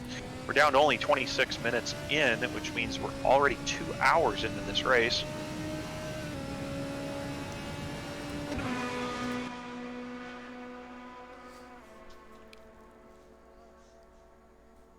Riding with Simo Dalby, passing another car. Looks like one of the Scirocco's. It was I redacted, going a little bit wider than normal, but you know, if you want to leave a space, be my guest. I mean, I think people will complain about too little room. I don't think they'll complain about too much room. Oh, absolutely. Charles Bertrand coming in for another pit stop, trying whatever strategy he possibly can to try churning out the fastest lap. I mean, you know, more power to him if they... He's got really... I'm wondering if he's just loading a couple laps of fuel on board at the time. Yeah. Because you can add fuel during a pit stop. I don't think I've ever heard of anyone taking it out. So if he added a bit more fuel and thought that he wanted less, I don't think he can do anything other than just do more laps. So if he's just trying to, you know, do a couple more laps here, that seems like a reasonable strategy to take. And speaking of strategies, going down the list here of the vehicles who have done what strategies they're on and how many stops. Well, not strategies, but how many pit stops they've made in this race so far. 4 for the LMPs and 2 on average for the GTs. How many stops have Josh Brooks and Jack Oliver made? Are they at the same number? Josh Brooks made 3 stops. Jack Oliver is on a 2-stop strategy at the moment. Okay, so I think that they should both be good till the end. I think the LMPs should be as well. They may need one more. I don't think they pitted around the 30-minute mark.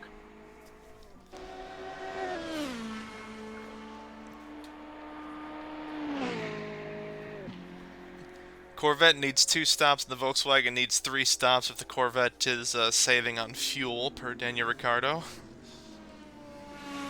Yes, and we know when we talked to Crab Paulson that he said he was saving fuel.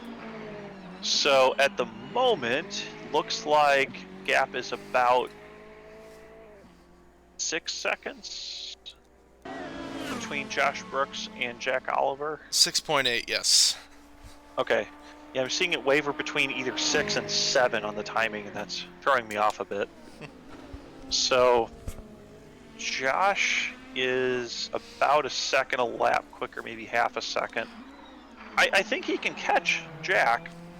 The problem is he's going to need to catch him with enough laps to pass, and he also needs to actually go and catch him with, at this current time, he's not really making that much time up.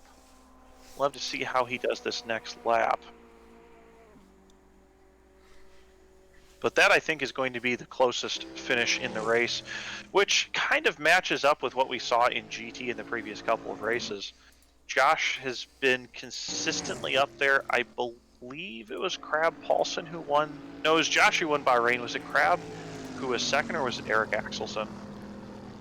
Axelson in Bahrain, you said? Yes. Or no, sorry, Chang. And Chang. Well, Axelson didn't start. Crab was third. It was Matty Labiak second and Brooks first. Okay. Okay. It might have been Labiak who was giving Josh a hard time there. And if I recall correctly, in Bahrain, I believe it was Axelson first and Josh second. Yes, you're correct on that. Yeah. So Josh is, I mean, he's consistently up there, which I believe the majority of the other drivers up along with him are all in Corvettes. So he's doing a really good job here. But as they've said, you know, you only get 1 lap fewer per tank on the Volkswagen, so you have to be significantly quicker. And maybe just nobody else can really push it this hard for this many laps like he is.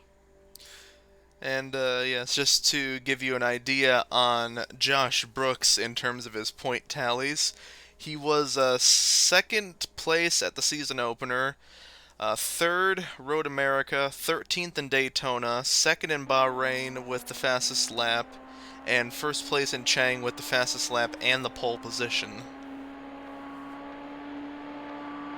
Thanks, Rail. It's a pretty good record from Josh Brooks over a season. Kind of disappointing about that 13th in Daytona. Where is he at the moment in the points? Is he in? I thought that Eric was actually in the lead. Eric is in the lead. He has 204 points, and Brooks is behind with 176 points. Okay, so Eric probably will still win the championship based on that one poor finish from Josh. Potentially, yes. Looking as though the gap is still... Mine's hovering between 5 and 6 seconds, so I don't actually know what it is.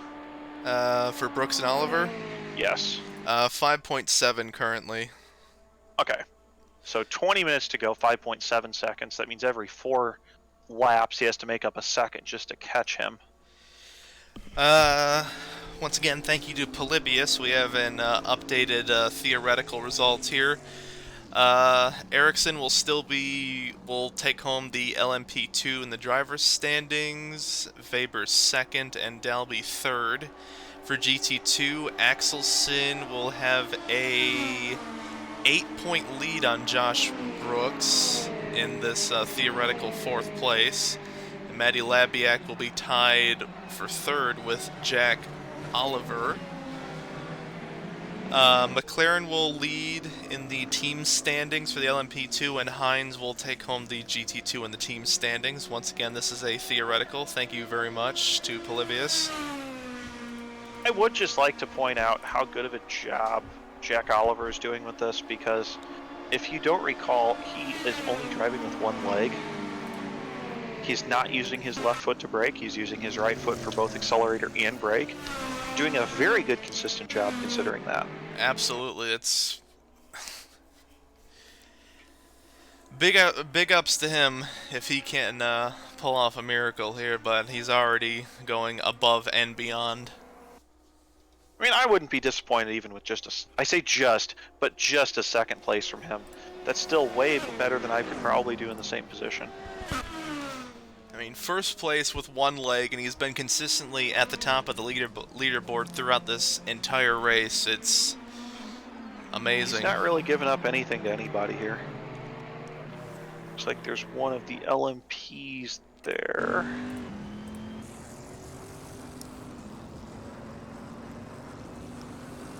Yeah, I think it's just a couple of LMPs getting out of each other's way. And you have to remember, this is also with Jack saving fuel as well. Yeah, I assume Jack needs to save fuel to make it till the end on that 2-stop. But he's doing a really good job. I'm pretty happy with his performance so far. Josh I'm impressed with, but he still just has to make it up there and try to at least contend for that win.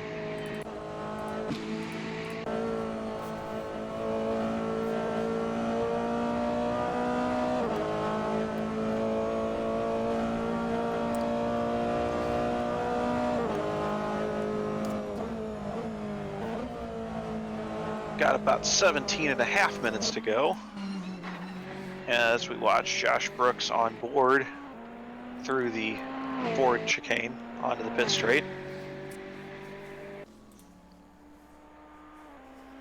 Only making up about 3/10 on Oliver that last lap.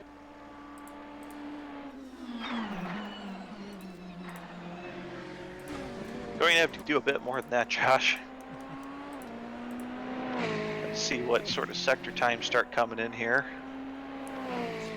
Apparently, Jack Oliver just asked how much the gap is between him and P3,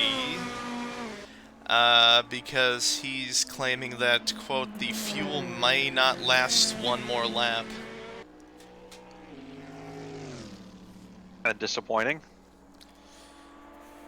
Definitely disappointing as Weber moves to overtake Brooks on the straight towards PlayStation.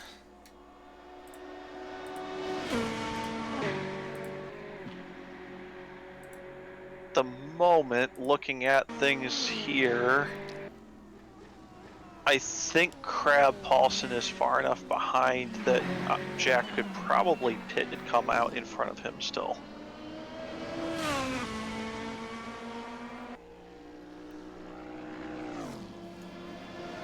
So my timing screen says there's one lap between Josh Brooks and Crab Paulson. 1 minute 37.35 is a gap. Okay, so yeah, then Jack is definitely guaranteed for at least second at this point. But I still want to hope. I still want to hope that he's going to be able to pull that off on fuel. Daniel is also theorizing that if Ericsson does not finish right after the timer goes down, quote, things may go crazy. Yeah, because this is a timed race. It's not per lap. We've got, let's see, where is Ericsson at the moment? I'm going to start calculating when he hits the finish line. I believe he's coming into Indianapolis here. He is coming into Indy right now. And big ups to Eric Axelson, who has just put in a sub 4 minute time, 3:59.601. Good job for him. I'm surprised we haven't seen more sub-minute 4s from the GT cars, but I believe only 2 cars were under 4 minutes in qualifying. And those were both the Corvettes, too. Indeed. So, well, no, I don't remember where Josh Brooks started, but I thought that he had a 3:58 as well. Oh, right, yeah, no, sorry, yeah, no, it was 1 Corvette and 1 Scirocco then. Yeah. So, at the moment, gap from Jack Oliver to Josh Brooks down to 4 seconds. I think Oliver's trying to fuel save a bit here. As Ericsson passes a Corvette at the end of the Porsche curves.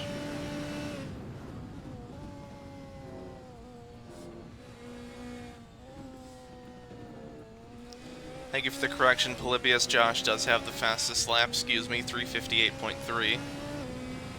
I meant to say personal best, not fastest lap. Okay, so we got 14 minutes to go as he crosses the line. And he's doing his best lap, let's just say that. Well, he's doing 3:35s. So that'll be... I estimate we have 3.94 laps to go before time is out. All right. For the LMP cars. In which case, Axelson will cross about 15-20 seconds after the timer counts down to 0. So I think that Ericsson will finish in 4 more laps, which means I think Jack should be okay. Gap is down to 3 seconds, it looks like. So it's going to be a tight one. It's really going to be a tight one here.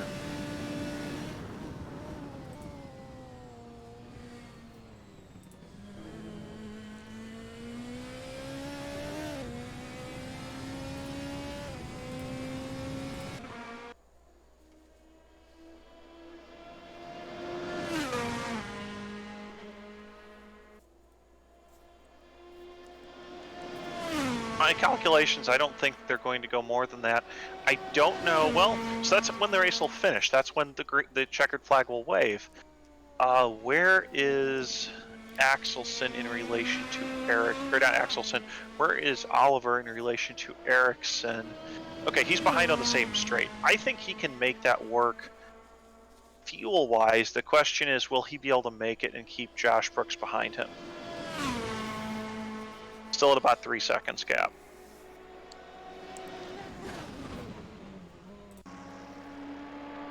And Brooks definitely with Oliver in his windshield at this point. And Oliver with Brooks in his mirrors.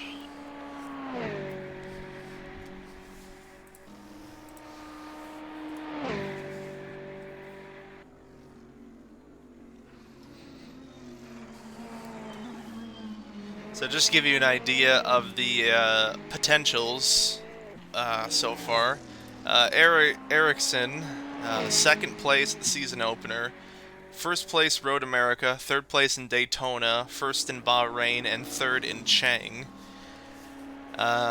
With that, he'll pretty much be walking away with the LMP2 title if he can maintain his position.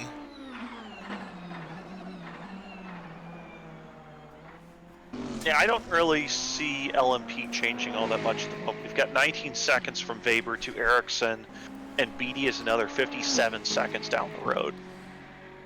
So I think that worst case, they can just take it easy. They could lose, 4 or 5 seconds a lap. Well, Ericsson could to Weber and still finish first at this point. Down to 10 minutes and 50 seconds.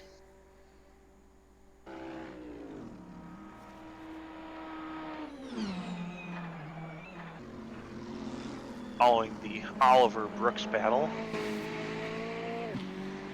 Getting a bit closer still. Lowered it to sub 2.5 seconds, so...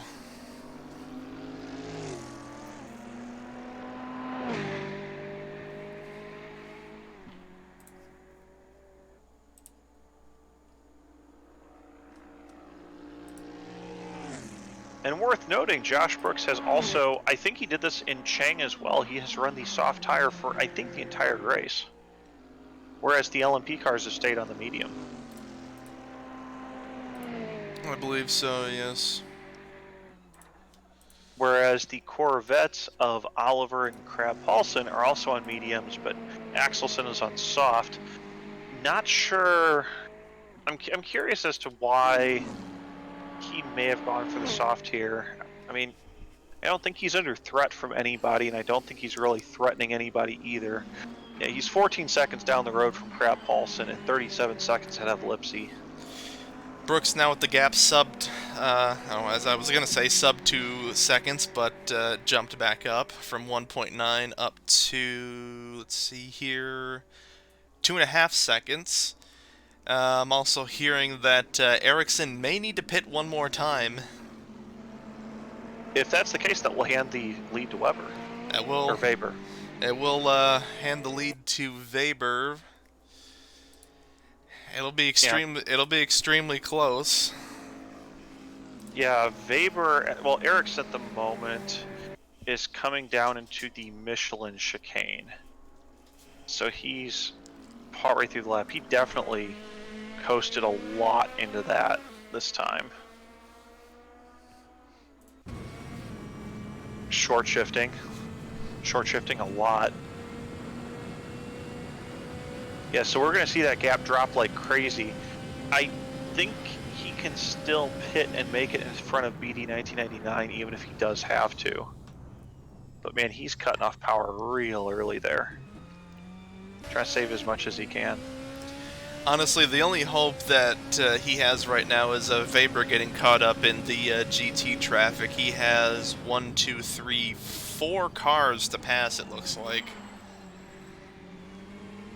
Do we have a fuel number on Ericsson at this point? Because I don't. I don't think so. Let's see. Especially if he's cutting power this soon and trying to save a bit.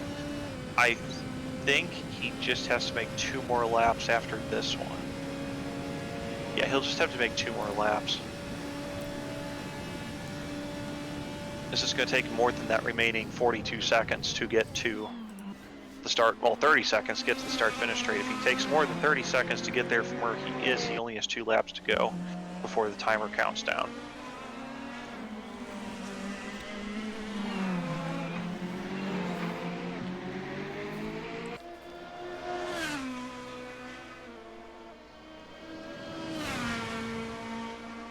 Definitely trying to fuel save as much as he can.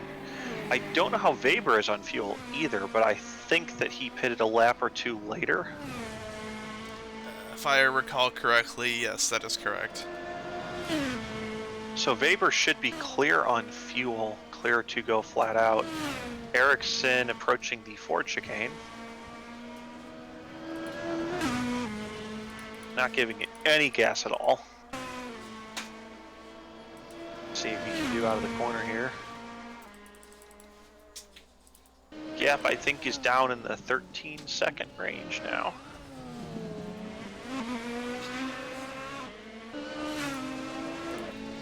Weber coming up to the line, and 13.6.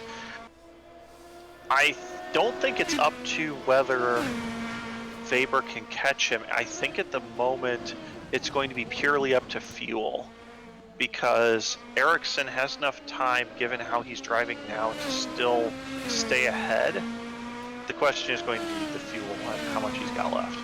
Weber slowly lowering the gap down to about 10 seconds and decreasing.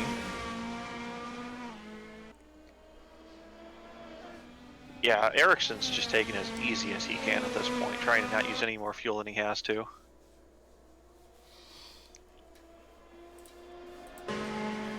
He's going very slowly down the Mulsanne compared to his prior laps.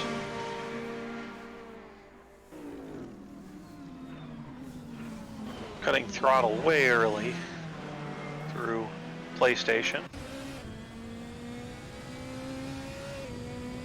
Yeah, considering we don't have fuel numbers on board, we can't tell whether he's going to have enough or not, but he's definitely trying his darndest to make it work. And he's cutting way ahead of the Michelin chicane.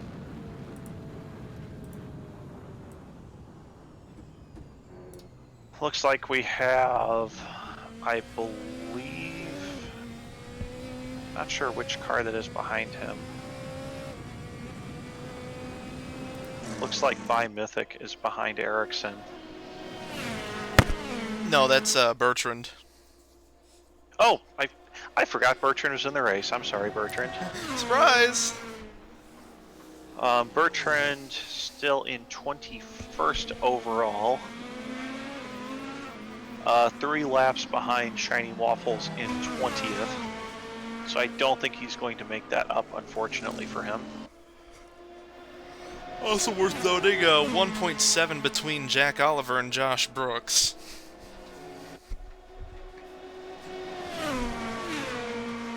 Okay, so Brooks has caught up to Oliver, so the question now is, has Oliver saved enough fuel to make it to the end? That is the question. Ericsson, again, off the gas really early.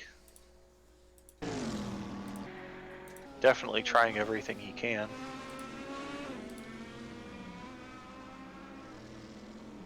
Weber is... Oh, Ericsson and I believe Bertrand just wrecked. Oh dear! That gives Weber the lead! Weber's in the lead. I don't think Ericsson, I mean, he doesn't have the fuel to catch up, even if he wanted to at this point. Oh dear! Yeah, so Weber definitely... Yeah, I don't think anybody can challenge Weber at this point unless he runs out of fuel, of course. But no, that gives Weber the lead. Yeah? Yes, that means, and with only really one more lap to go, Ericsson now looks like about 9 seconds behind. So, excluding Weber, I just wonder if Bertrand didn't expect Ericsson to be that slow out of the corner. Yeah.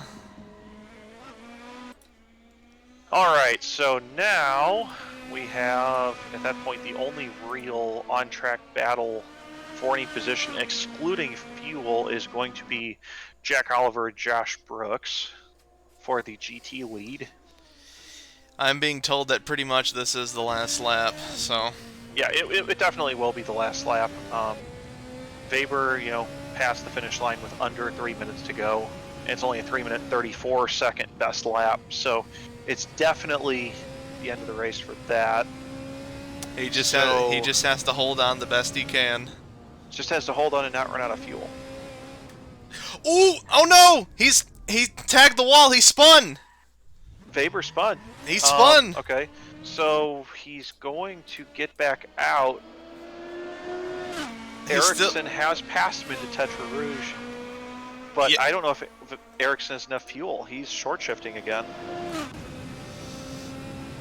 This is a crazy last lap. This is a very crazy last lap. Just because of how small the gap is coming, we're going to ride on board with Ericsson. We're going to keep the telemetry data up just so you can see the gear shifts. And the speed, forgive me, it's an Imperial unit. Excuse me, those are Freedom units, but that's okay. So Ericsson saving fuel still. Saving a lot of fuel. Looks like Weber's able to use a lot more gas at this point.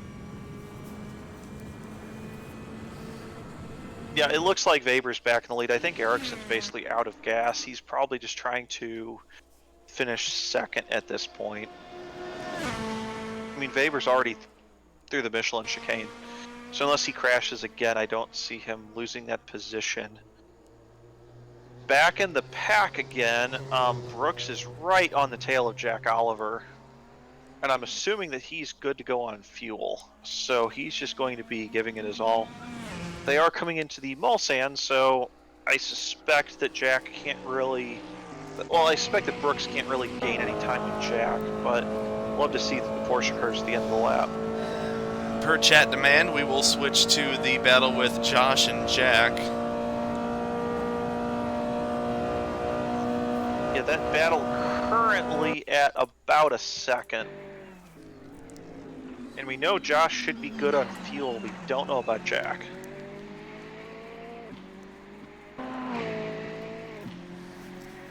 Alright. Josh holding on the straight. He's going to have to make up some time through the Porsche curves and through, say, Mulsanne, through Indianapolis and Arnage, if he wants to have a chance at this. Gap's down to sub second and a half. I about said minute and a half. 1.5 seconds. Yeah, Weber, I don't see anybody challenging him at this point. He's 19 seconds up on Ericsson. So I don't think that's going to be all that close. We could change for, you know, the final corner or something, but I think we're okay for now. So we'll ride on board with Weber for the final corners. Yeah, Jack appears to still be using all of his revs, so he's definitely not trying to save fuel at this point. So he must either know that he's good on fuel or be willing to risk it all for the win. So here we go. Here comes Lucas Weber through the Ford chicanes, and he will be taking home the... He'll be taking home the championship in the LMP class, so good on him. But the race ain't over yet. We're going to switch back to Jack and Josh, as they're still going to be duking it out. Josh closing the gap down to just 1 second. Yeah, I think they're just closing up a bit here. Should be better for Josh through these corners, but he still has to make the pass, and make the pass cleanly. Clean drive through Indianapolis, coming into Arnage here. See if Josh can, you know, make it stick. Bit wide. Just couldn't get the car slowed down there.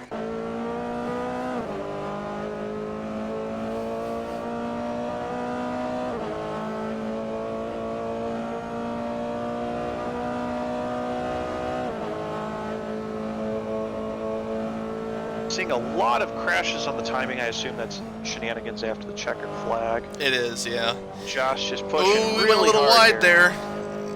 He bounced the curb a little bit through Porsche. Oh boy. He's still staying right on him through Maison Blanche. These last couple... Oh no, he got... No. I think that's it. I mean, he's pushing as hard as he can, but... He's definitely getting squirrely. I don't know if it's going to be enough. Well, if Jack can hold it through these corners, I mean, the one-legged man pulling it off somehow. And with that... And Jack makes a good drive out of the last corner and wins it. With Jack Oliver, winner of Le Mans, 24-hour GT class. Winner of the GT Josh class. Brooks second. With a bum leg, he is doing his best. That's... And the gap at the end, I don't have it here, unfortunately. I don't think it was much at all. Absolutely just amazing. Well, Josh giving his all till the very end definitely didn't, you know, give anything up there. Did everything that he could. Miguel Costa and TC fighting for the fighting through the last couple of corners. TC right on the tail of Costa, right to the end of the line, but it's not enough. And bit of a block there, unfortunately. Bit of a block. You know, hey, it is what it is. Next to come through is Wolf Z in the Scirocco as he bounces through the final couple of corners here. Ooh. Just loops it a bit. I don't think there's anybody too close behind him. Come on, man, just cross the line. So confident. Last 100 feet. So confident in the championship, he was doing donuts before the finish line. And he pulled it off. Next here is the Brazilian João Vicente Guerra. Guerra through the Ford chicane. First chicane, second chicane, and up to the line. That's the end of the race. Now stand by as we gather together for our post-race interviews. So stand by. We'll come right back to you real quick. All right, let's see here. All right, let me take a look here. Okay, so with this standings, we have...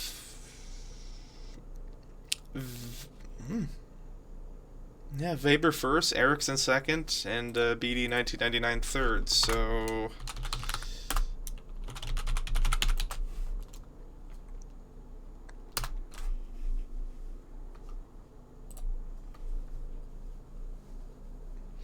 Alright, so first off, we're going to start with Lucas Weber. Let me drag him in here.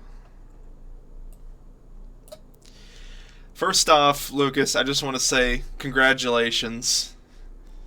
Thank you. Thank you so much. I can't quite believe it yet that not only did I win again, that we also got the championship. I don't think it could have gone any better in the end. This is for sure the best birthday present for me today. Oh, it's your birthday? Yes, it is. Oh my god! Oh, I'm so sorry. Happy birthday, man. Oh man, I didn't know it was your birthday, but that is an absolutely fantastic birthday present. I'm over the moon for you, man. You pulled through and you didn't give up, and I think that's what really matters. I've put in so much time in this car, and I'm so happy that it paid off. I looked at it right now. I have like 24,500 kilometers in this car for this league, and I'm so happy it paid off. I'm happy. I think it definitely paid off. That was a great race. I not only the win, also the championship. I can't quite believe it yet. How were you on fuel at the end there? Because I know that Ericsson was having to slow way down. Did you have enough for a couple more laps if you needed it? No, I ran out of fuel shortly after the finish. So I'm quite happy that my fuel strategy worked out perfectly. I would say so. Yeah, this time Rubber did the same mistake that I did last time. He pitted one lap too early, and then in the end that one lap was just missing. All right. Well, good job, man. That was tight. Came down to the wire, and that's honestly great end to a great season. Yeah, thank you. Also, thank you to both of you guys for putting up such a good job with the stream. We wouldn't have anyone else to do it this season, so I'm very happy that you two could do it. I appreciate it, man. Really appreciate it. Thanks. It means a lot, bottom of my heart, honestly, especially with you guys putting our names on the side of your car. It's awesome. All right. We have to remain impartial, but have to say I was rooting for you just because of that. So thank you. I mean, it means a lot that you two make it possible that my success here can be archived, and that I can look back at this any day now. Absolutely. Thanks. All right, well, I will join if you do the trailer. I would join for that again. So, see you later, I would say. Okay, well, we're going to do the rest of the interviews, and then we're going to run the trailer. So, we're going to get back to that. Just once again, congratulations and happy birthday. Thank you.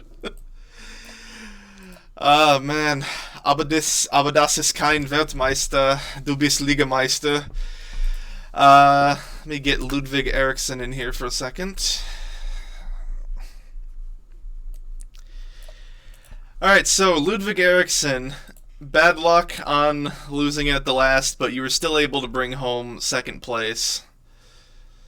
Yeah, I mean, this is just very frustrating. One mistake, I went into the pit one lap too early, which led to me not reaching the end, so I lost the win, which also lost me the team championship.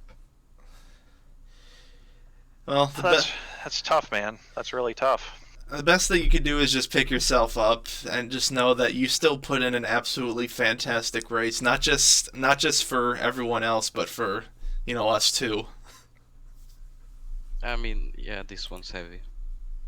But I'm still very happy for Lucas. He definitely deserved that. He's worked so hard for this. Alright.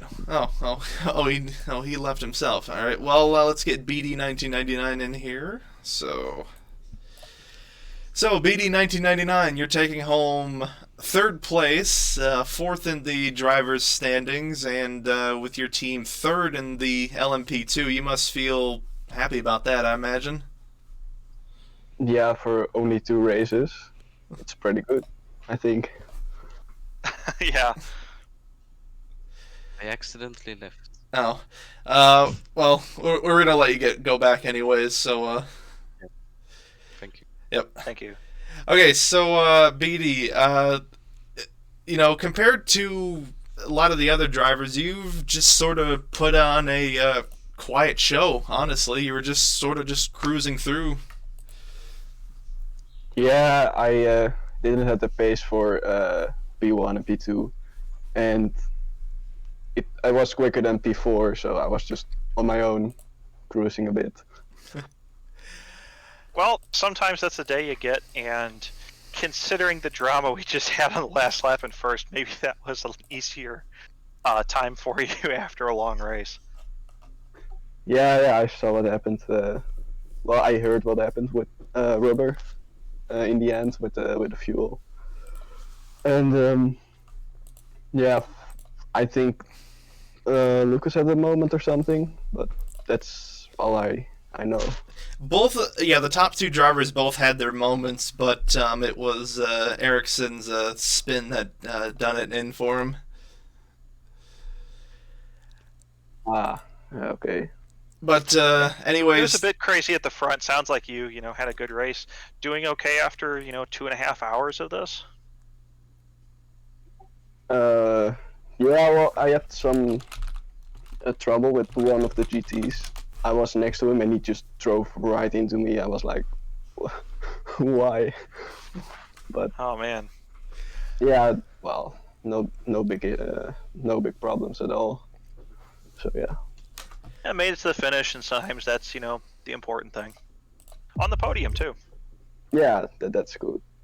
Yeah, I just wanted to bring it home. I had a bit of damage, I think, but it was cool. All right, well, we're going to let you get back to the other chat, and once again, congratulations on third place. You definitely deserved it. Thank you. See you soon, I guess. Thank you. All right, so let's see. And now we're going to switch over to the GT driver interviews. We're going to try getting our first place winner, Jack Oliver, here. Got to wait on a response for him. Hello? Hello. Oh, wow. Because... Oh, yeah. We're waiting on a response from Jack real quick. Let's get the other drivers. Let's see here. Where are you? There you are.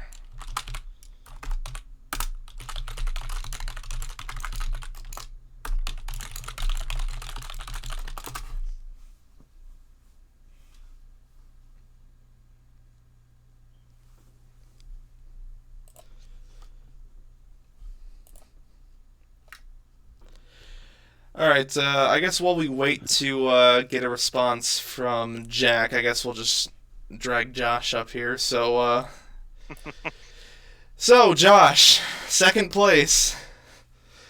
It's first. Oh. Track limit. Jack Olivier got a 5-second penalty. You're kidding. I'll share. I don't know. Well, I'll share the screen so you can get the information. I don't know if you can show it on screen stream. It's okay. Well, we were trying to get the first place finisher, but I guess we actually did get that anyway. Actually, you know, here. Well,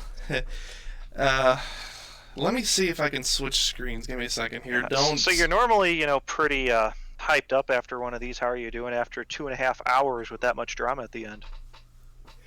I'm a little slightly disappointed not to win it on the road. My last lap was really sloppy. I think it just got to me. I think I was like, I had to push. I knew I wasn't gaining much time at the end, but I really had to push. Okay, so I don't know if you heard about LMP, but it may have been even sloppier. Yeah, we heard about LMP. Okay, so a bit despondent. let me transition here real quick. I can confirm that I do have your screen share up, streaming live right now. So yes. So based on this, as it stands, based on track limits, Rubber's getting 5 seconds. Mythic is getting 10 seconds. Trader Joe 5 seconds. That's some LMPs. Jack Olivier 5 seconds. Crab 5 seconds. Matty Labiak 5 seconds. Miguel Costa 10 seconds. Guerra 10 seconds. Denny 10 seconds. And Arda 5 seconds, even though he finished like 14 laps down. So that's a lot of seconds. That is a lot of seconds. Yeah. So with that makes you the champion. It does indeed. Congrats, man. I cannot believe it. I was not expecting to come home with the championship. I wasn't expecting it to start last, for one thing. True. So how did things go there with, you know, the 3-stop strategy versus the 2? It was quite tight at the end. Yeah. I wasn't... I was thinking all the way through, I'm not sure if I was going to do it, I'm not sure if I was going to do it, but a couple laps before my last stop, I was like, actually, this could be pretty close. And when I saw him going past as I came out the pits, like, yes, that's within range. Yeah, that edge. Well, no, it didn't. I wasn't close enough, but that was an amazing race. I mean, it felt good. It's really cool to see the Scirocco and the Corvette able to compete with the fuel mileage and such differences. The varying strategies do make things quite a bit more interesting from our side of things, at least. So, no, at least I was on the edge of my seat the entire last stint, watching you, half a second, 1 second, going, man, is he going to pull it off? And the entire last lap, it looked like you were really close, but just a couple mistakes in the Porsche curves. Yeah. Yeah, and early in that last stint, I just went deep a couple times into a few chicanes, all on one lap. It's like, no, that's not what I need. And I think all the time I lost on that lap would have been enough to be, like, right with him. Oh, man, well... I lost about 1.5 seconds, I think. Well, in the end, I think it sounds like it all worked out. Maybe not exactly the way you would have liked, but I mean, it is what it is at the end, and championship's a championship, man. I'm just looking at the standings. Did I win the drivers as well? Yeah, you did. I think. What? Oh my god! Actually, wait. Let me see. Actually, wait. No, hold on. It's an 8-point gap at the minute, and I get 10 points. 2 points. You Holy! won by 2 points. I thought that was over. With the track limits, you oh win by my 2 god! Points. Yes. But not provisionally. On the provisional thing, I'm about to post in like 2 minutes. You're not gonna say that, but with those track limits, yeah. Oh my god! Teams, man. Wow!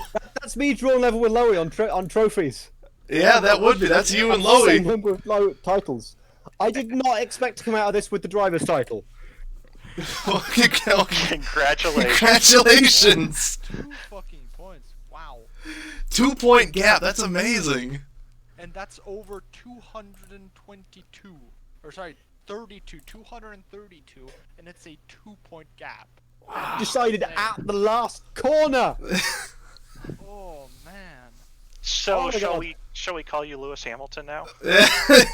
I'll stick with Sebastian Vettel. I had a bit of a down period for the last 5 months, so Sebastian Vettel I'm happy with. Okay. But unlike Sebastian Vettel, I'm back. Good for you, man. Alright, well, congratulations on taking home not only the team championship, but the driver's championship in the GT class. Actually, wait a second. What's up? What's up? Does this table take into account drop scores? No, it doesn't. I hate you. And now I lost by 4 points. Oh, so. Ooh. I kind of. This is why I was going to do the results. I had the drop scores. I hate you, Polly. God damn it. Send me that one after. Fellas. Somebody clip that. Yeah, well, just remember just to keep it, some realm of decency. We're still live, That's by the okay. way. I'm still on push to talk, so I can. I can do my own bleeping. All right. Well, we'll talk about this afterwards. I gotta get That's gonna hurt for a while. Yeah, I gotta get the other drivers in here. But once again, regardless, congratulations. You definitely deserved it. I got a title. I'm happy with you got a title. That's good enough. So you definitely deserved it. So that was great. Thank you very much. All right, take care. Cheers, well done. All right, so Jack, bad luck on the last lap, but I think you still put in an absolutely fantastic drive, especially in the Corvette. Yeah, well, thanks. Yeah, it was a fun race. So I'm a bit disappointed I lose to penalties, but I just went wide too many times, so it's fair. Yeah. Well, almost made it, and I mean, heck, man, we couldn't believe how you were driving there. Somebody said that you only have one leg at the moment. Yeah, I injured myself training. I do track and field usually, so I injured myself, and they played with one leg, so I was braking with my right foot. So how do you minimize the time then with right foot braking between gas and acceleration, or brake and accelerating transitions? Well, I just can't. I couldn't believe how you did that through the chicanes, especially. We're just watching you slow down. You immediately you're back on the gas, and that was just. I was very impressed. I was kind of like when I was about to stop braking, like my heel was already over the gas, so it just like transitioned, so I could like move between both. But I couldn't do the opposite braking because the brake pedal is harder to push. So yeah, it was It took me about like an hour maybe this week to practice it, and I just kind of made it work. But it was making me lose about a second a lap. So yeah. So it could have been even closer. Wow, thanks. Thanks for disappointing us, man. It's okay. No, it was fun race. So yeah. I still think regardless, you put on a fantastic show, especially doing it with one foot or leg or whatever. Thanks. All right, well, we're gonna let you go. Once again, congratulations. And yeah, thank you guys. Hey, one quick question: how close were you on fuel at the end of that last lap? No, I wasn't close on fuel. The thing I was close on it was if I had to do another lap. If I had to do another lap, I couldn't have made it. But I had like 3 liters extra, I think, something like that. So. Oh man. Okay. But, if Lucas didn't if Lucas passed across the finish line after me, I had to do another lap, and I wouldn't have made it. So, yeah. Either way, thanks for the show. It was great from here. Absolutely. All right, we'll let you go. All right. Yeah. See you guys. See you. All right, and finally, our third place winner, Crab, here. Once again, congratulations on third place, and you were putting in a great show. Thank you very much. It was very nerve-wracking towards the end because I didn't expect Eric to pit again. I thought he was fuel saving, but because in our strategy you could either fuel save a certain amount of laps, or you could do an extra pit stop. And he did an extra pit stop and moved to soft tire, so he's taking out like 2 to 3 seconds a lap on me. But I managed to just keep it in the perfect time. Okay. Yeah, we were wondering what the strategies, because we knew the Volkswagens would make an extra stop, but it seemed like the Corvettes you had some options, which was kind of nice to see from a viewer standpoint. I think the Corvette had to fuel save 2 or 3 laps, or just do a splash and dash. Okay. Well, clearly you saved enough to make the end, so must be doing a good job there. Yeah, thank you very much. All right, well, we'll let you go, and once again, congratulations on third place, and thanks for being a great driver in the championship. Very much. I'll see you next season. See ya. All right, and with that, we're not over yet, but now it's time to give you all a preview of what you can expect with the next season of AF2.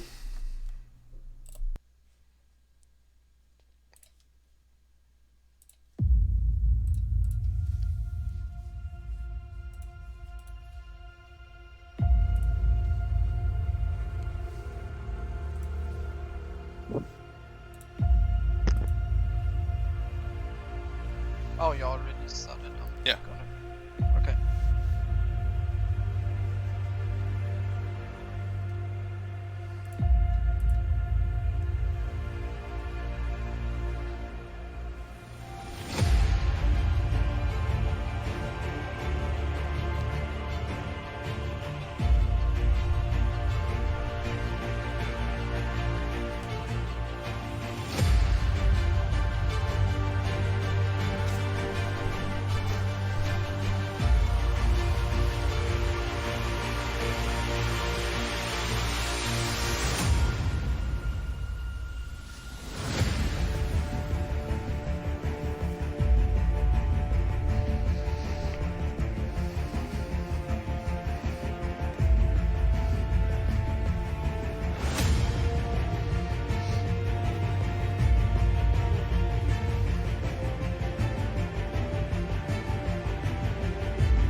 And that is what you will be able to expect in the next season of the Assetto Friends AF2.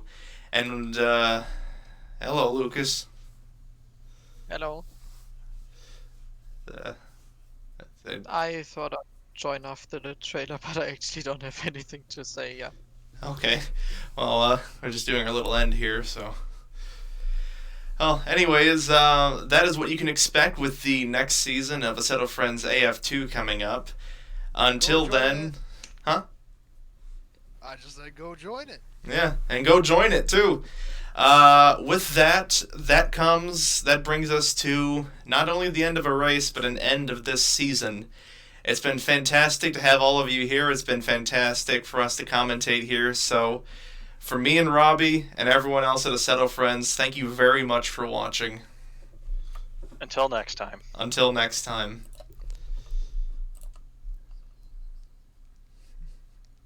Pretty much.